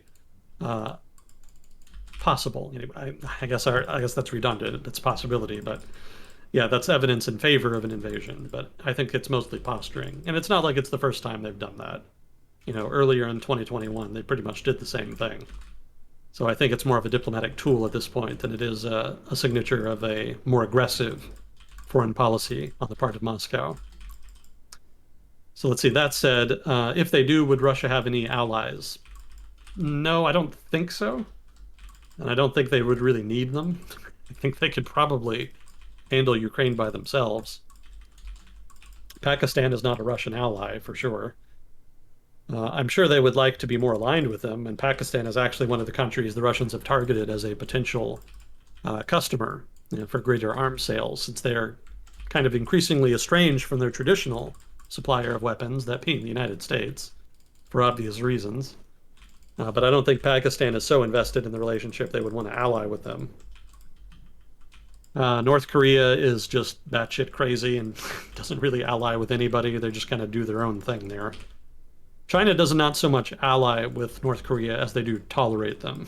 That's really more a better characterization of the relationship. They want that buffer state there, but they also don't really want to. Well, I don't think they even really can control their behavior. They would have to be much more coercive than they have been over the past few decades to do that. China, I guess I know what you're getting at. I guess you're kind of asking, if Russia goes after Ukraine, does that mean that China will also go after Taiwan? So that would obviously present a severe strategic difficulty for the West and for the United States in particular, to have two wars going on at the same time that it would need to react to. But I think some of the commentary on that is a little bit overly dramatic. So, I mean, on the one hand, yes, hypothetically, China and Russia could do that in order to try to mitigate the likelihood of a successful response by the United States and the West. But I also think that logic kind of oversells how interested the United States is in Ukraine. I've kind of talked about this before. Actually, we talked about this years ago, but it's kind of a misperception that the United States really cares about the Ukraine, or cares about Ukraine, rather. It's been willing to provide support, especially non-lethal support, and increasingly it's signaling that it'll provide lethal support. But the Biden administration has already come out and said that the United States will not have boots on the ground. It's not going to deploy its own forces to defend Ukraine if it came to that, which was a pretty remarkable statement to be made, given that it was made in the context of the buildup of Russian forces. That was a very explicit statement of disinterest, basically. I'm sure there's a lot of sympathy for Ukraine in the American government, rather. But in terms of core interests, Ukraine is just a fringe interest. And it's only really of interest to Washington in so much as it's a way to try to maintain the global international order and to inhibit Russian ambition. But neither one of those are big enough. Well, both of those are key interests, but Russian ambition is not such a great interest, especially vis-a-vis Ukraine, that it would warrant, U.S. military intervention, basically. And, I think certain European countries would be more interested in defending Ukraine, but most of those countries do not have the means to do so. As the United States government has complained repeatedly over the past 30 years, European investment in their militaries is not sufficient for them to really successfully defend themselves, let alone project power into the near abroad, such as it is, like the Ukraine. So, maybe Poland or some of the Eastern European countries would be more interested in doing that, but they don't really have strong enough militaries to do so. Western Europe doesn't really even have the interest, like France, for example, or even the UK, even if they have relatively more military power to work with. And Germany doesn't really have either. There's been a severe lack of investment in the German military for a long time. They've been spending relatively more the past few years, but they're still not quite up to snuff, as I understand it, such that they could think about deploying their military into, say, Ukraine. And politically speaking, it's a dead letter anyway. There's a very strong pacifist bent to German foreign policy that is very intolerant of notions of deploying the German military outside of German borders. Even getting the German military to deploy to Afghanistan as part of the Nato mission there was a very difficult lift, for American diplomats. The Germans only agreed to deploy the German military to Afghanistan on the condition that they not be required to engage in combat operations. And that was a very strict requirement for Berlin. And it was one that the Germans had to stick to the whole time they were there, even when it didn't really make sense. So that makes European intervention relatively likely, even if there is some interest there, more so than in Washington. So overall, if Russia did invade Ukraine, I don't think there would be a military response on the part of either Europe or the United States. And I've thought that for a long time, to the point where I seriously wondered why Moscow just didn't invade outright. Like, if they really want it, there's not really much stopping them in terms of military opposition. I mean, Not to knock the Ukrainian army. I mean, they've improved substantively since 2014, but realistically, if the Russians went to war with them, they would probably win. So, the only real deterrent to Russian invasion is economic sanctions, as well as diplomatic isolation. Beyond those consequences, there would be no real military consequences. So, if Russia really, really wanted to invade Ukraine, there's not much that would actually stop them, physically from doing so. So if Russia does not end up invading Ukraine, that probably means that the other factors were sufficient deterrents beyond military support. So the reason I highlight that is to explain that, is to explain why China probably would not invade Taiwan if Russia did invade Ukraine. Because the whole logic there is that the United States would have to divide its forces to deal with both, but the reality is that it really wouldn't commit to Ukraine at all, which means it wouldn't have to divide its forces. It would likely, in the event, focus pretty much all of its forces on Taiwan, because that's the more substantive issue. The United States still has a kind of residual commitment to the security of Taiwan, and right now China is the major rival and competitor with the United States. To the point where even if the United States isn't entirely sure it wants to fight for Taiwan, it would probably feel compelled to a degree, depending on the circumstances of the invasion, to do something, especially if it were just a bald-faced invasion that was taking place to take advantage of the distraction of a prospective invasion of Ukraine. So in that sense, the logic fails. The West wouldn't have to divide forces. The United States would just send Ukraine thoughts and prayers, basically. And then focus its military on the real threat from the perspective of Washington in the Far East. So for that reason, I don't think that China would actually invade Taiwan. And in that sense, I don't think China would ally with Russia in the event of an invasion of Ukraine.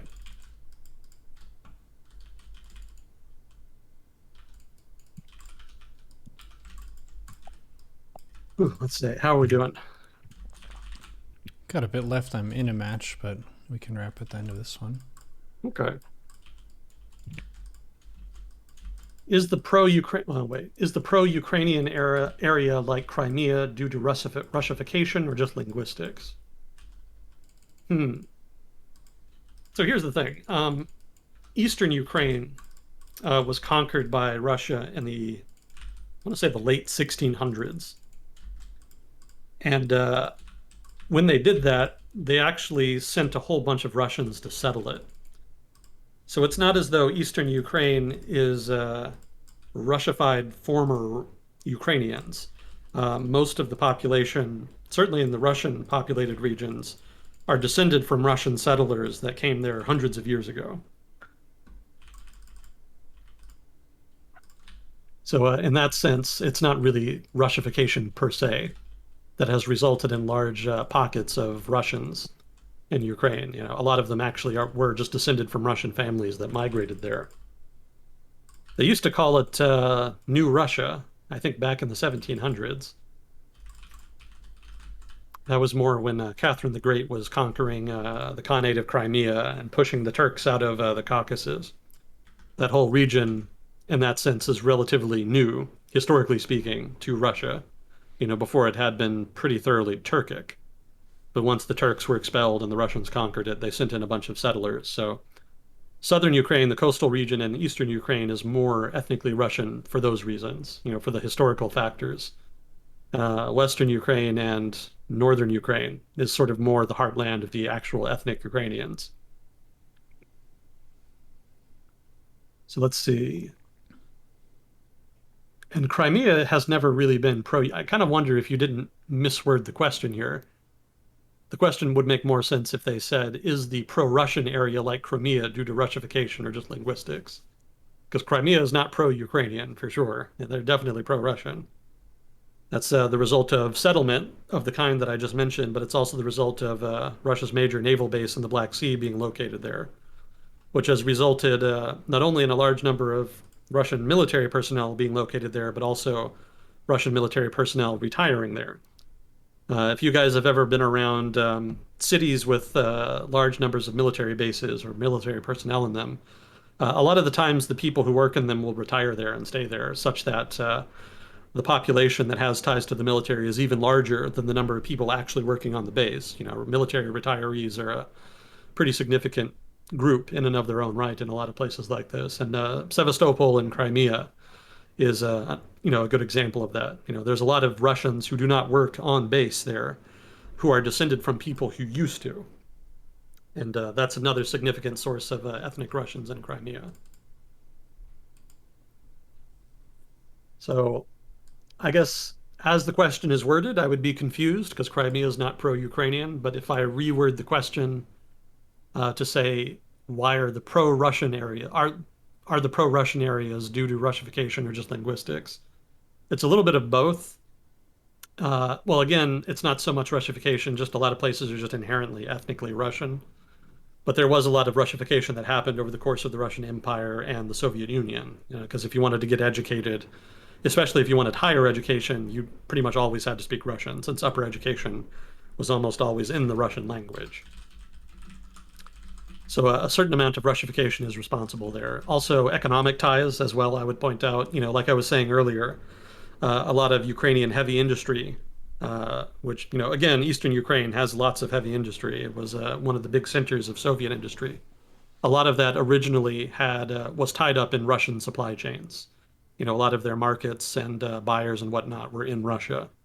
And so those people obviously have a great deal of incentive to try to maintain good relations between Ukraine and Russia, and would prefer that if Ukraine did not do things that threatened to sever the economic relationship, such that they lose their suppliers and lose their markets. So economic interest is also at play there.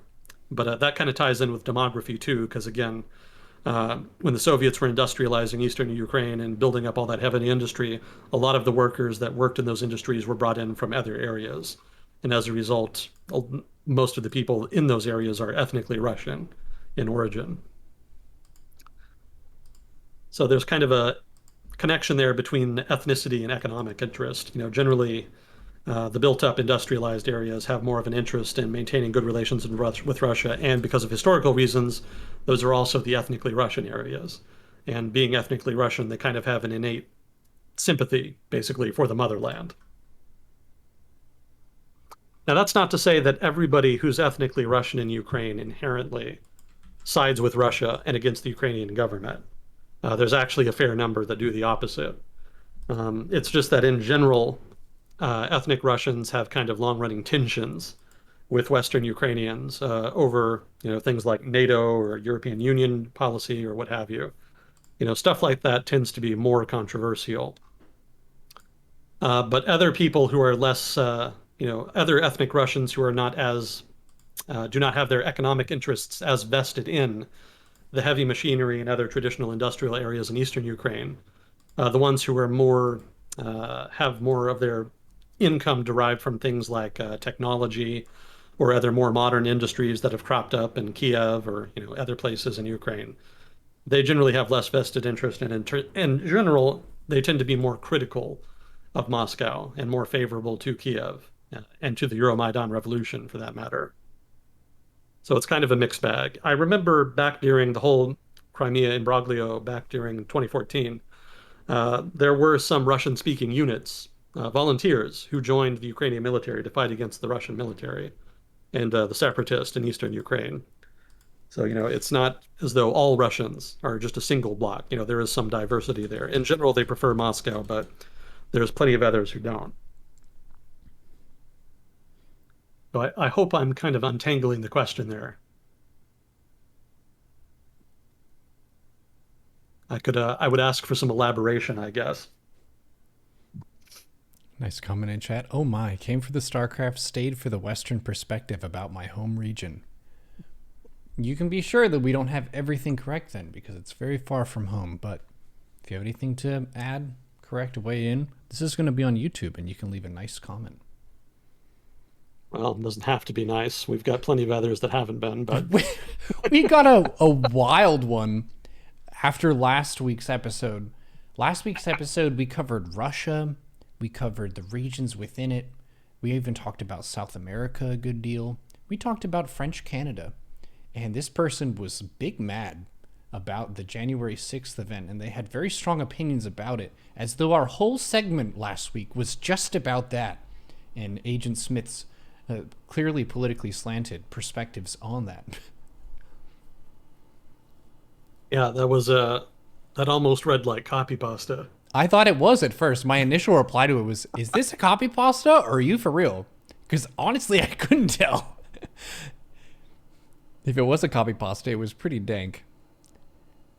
Yeah, it was there's a particular style of hyper-partisan commentary that people use when they post comments on the internet, and that was like perfect case study in that particular style. Yes. Like it's just so random and non sequitur and meandering in logic. Like it's just its own art form at this point. Shit posting politics.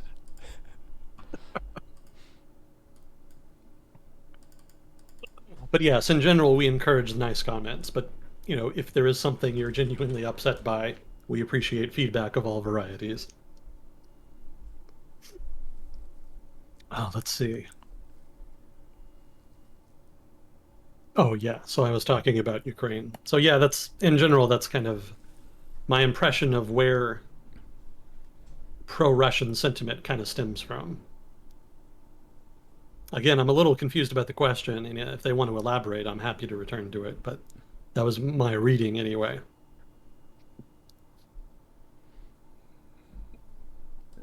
We're at a fair wrapping up point. If you wanted to do flags or something, you can. Oh man, that's too bad. That next question is funny. If you want to hit it real quick, you can. Is Argentina government more corrupt than Mexico government? Good question. I guess the real answer is that I'm not sufficiently familiar with the nuances and details of either government to really do a comparative analysis. Um, that's tough because it also changes with time. Argentina used to have pretty good government in the early 20th century. And then that sort of time of troubles happened in the 1930s and 40s, and they've never really recovered from that. So, yeah, definitely Peronists in particular, but governance in general is pretty corrupt in Argentina. In Mexico, it's kind of ebbed and flowed. I don't know that they ever had a period of good governance like Argentina did. So, in that sense, I guess you could say they're more consistently corrupt. Uh, but I think, yeah, that's tough. They had the revolution in the 19 teens, so that kind of introduced some reforms, but then they kind of ended up returning to mean, so to speak. I don't know. I don't know. That's a tough call. I would want to consult a Latin America expert. Whatever the answer is, it's going to be close because there's definitely a lot of corruption in both.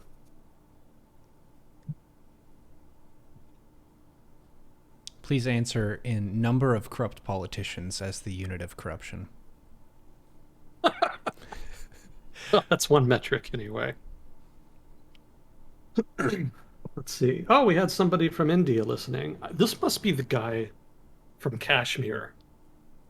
Because I think we had the guy from India before, and I just asked casually like where they were listening from, and they mentioned Kashmir, and I almost didn't believe them.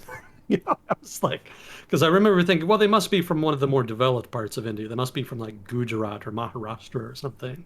And then they chimed in and chat that it was Kashmir, and it just genuinely surprised me. I wouldn't have thought that internet connectivity would be that good there, especially after all the shit that happened back in 2020. Or was it 2019? Well, basically, when they like partitioned the state, basically, they shut down access to the internet for like 6 months. And I thought that the internet connectivity was still a little hit or miss there. So I was surprised that they were from Kashmir. So stay safe if you're listening and you are in Kashmir. That's a pretty rough area to listen to a stream from. But we welcome you nonetheless. Oh, definitely.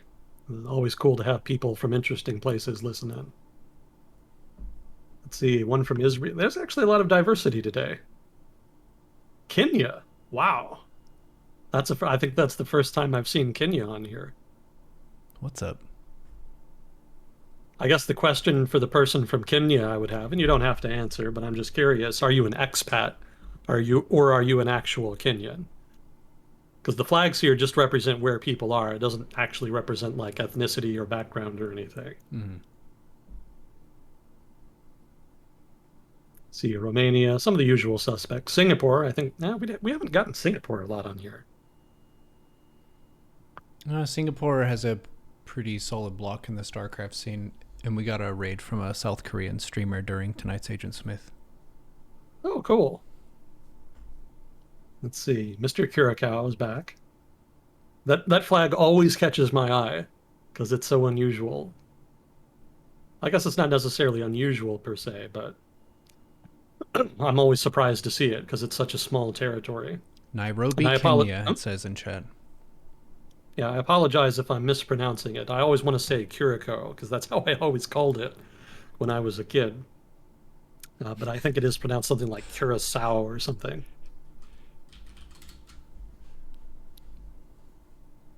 Oh, South Korea. We had half a dozen in South Korea. Wow, yeah, that's where we got the raid from. The streamer Kiwian is a Terran player from South Korea. Oh, is that what it was? Okay. Yep. Wow. I guess my question to any South Koreans listening, who do you think is going to win the election coming up? I'm genuinely curious. I think the conservatives were kind of ahead, but now they're starting to fall behind in the polling from what I was reading. I don't think Moon can run again. I need to read more about that. I don't know who the current party in power. I don't know who they're going to nominate to run for them yet. So if anybody knows, I'd appreciate that information as well. Oh, we had some Finns. That's pretty cool. Hopefully they're recovering from the collapse of Nokia. Nokia pretty much was the Finnish economy for a while. Like through the aughts, maybe some of the early teens, and then they just kind of crashed out when they lost their market to smartphones. But theirs are still the most indestructible. Oh, really? The phones now compared to phones then, you could like throw the phone against the wall and it would just go through your wall. That's one of the memes about Nokia phones, is how durable they are. Gotcha. Well, hopefully they can get back to it. Gosh, so many today. We had one from Taiwan. I guess if you're the guy from Taiwan, I'm interested, what part of Taiwan are you from? Because in general, I would just assume Taipei, but there's a couple other big cities. I think Kaohsiung. I must be butchering the pronunciation. But there's different places. Let's see. What is that? Belgium? Oh God, Belgium. I think they were in trouble recently, weren't they? I don't remember what it was. Belgium stays out of the news. That's a smart move.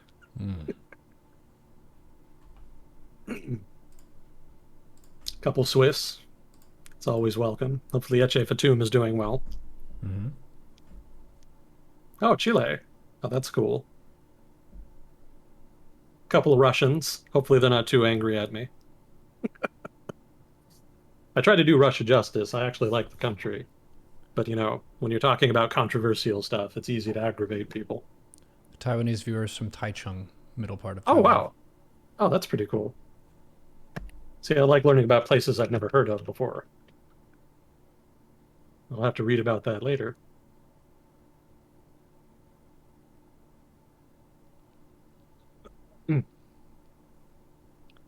Well, thank you for indulging me, Neuro. Yes, but keep in mind, some of our viewers, like TLRE, got the idea of using a VPN to mess with you. So appreciate the people. VPN? A VPN, yes, because you can spoof your IP as though you're connecting from somewhere else. Oh, like with the flags? Yes. Okay. Yes. I gotcha. Okay. Just put himself in some really remote place. Wow, we have a North Korean viewer. What? Actually, no. That would have to be Kim Jong-un then. We'd have to invite him for a interview. But very cool. It's always a privilege to be here. Thank you for having me. Thank you for everybody in chat hanging out with us. Always appreciated. Interesting time, so lots to talk about. Yep. It's much more exciting now than 2019. We kind of had a slow news year back then. Mm-hmm. Now business is booming, things are happening, people are making plays. We're in a period of instability. We'll see how it shapes up. Thank you, chat, for hanging out and contributing. Thank you, Moss Neotype Prototype, for handling questions. And if you have any other comments or questions, this is going to be on YouTube wicked fast. I already have been recording this, so I can just upload it right after. You can give any feedback, suggestions, ask him another question, correct something. For Agent Smith, the extraordinary pronunciation butcher we love. I was thinking about a nickname. Pronunciation butcher, that sounds like brutal, but it's actually, he's trying his best. Yeah, that butcher might be a bit much. Pronunciation attempter. It doesn't have the same punch to it. Yeah. Well, good having you on, man. Definitely flawed. I try my best, but it's one of the rare areas Google where I Translate get to help you. is not always up to snuff. It's a rare time when I get to help you, so I welcome it. Most of the time I'm just nodding like, cool, I did not know that. Didn't know that. Well, always much appreciated. Well, you have a good night, sir, and I'll talk to you next week. Yep, 20-minute walk. We'll see you next week, dude. Got him. Appreciate you, man. All right. Take care. Nice. Just call him the butcher. He's a nice man. He's not a butcher. Butcher is in The Boys, which is a television program. Nice. GG, y'all. And this has been another episode of World Discussion with Agent Smith. Smith.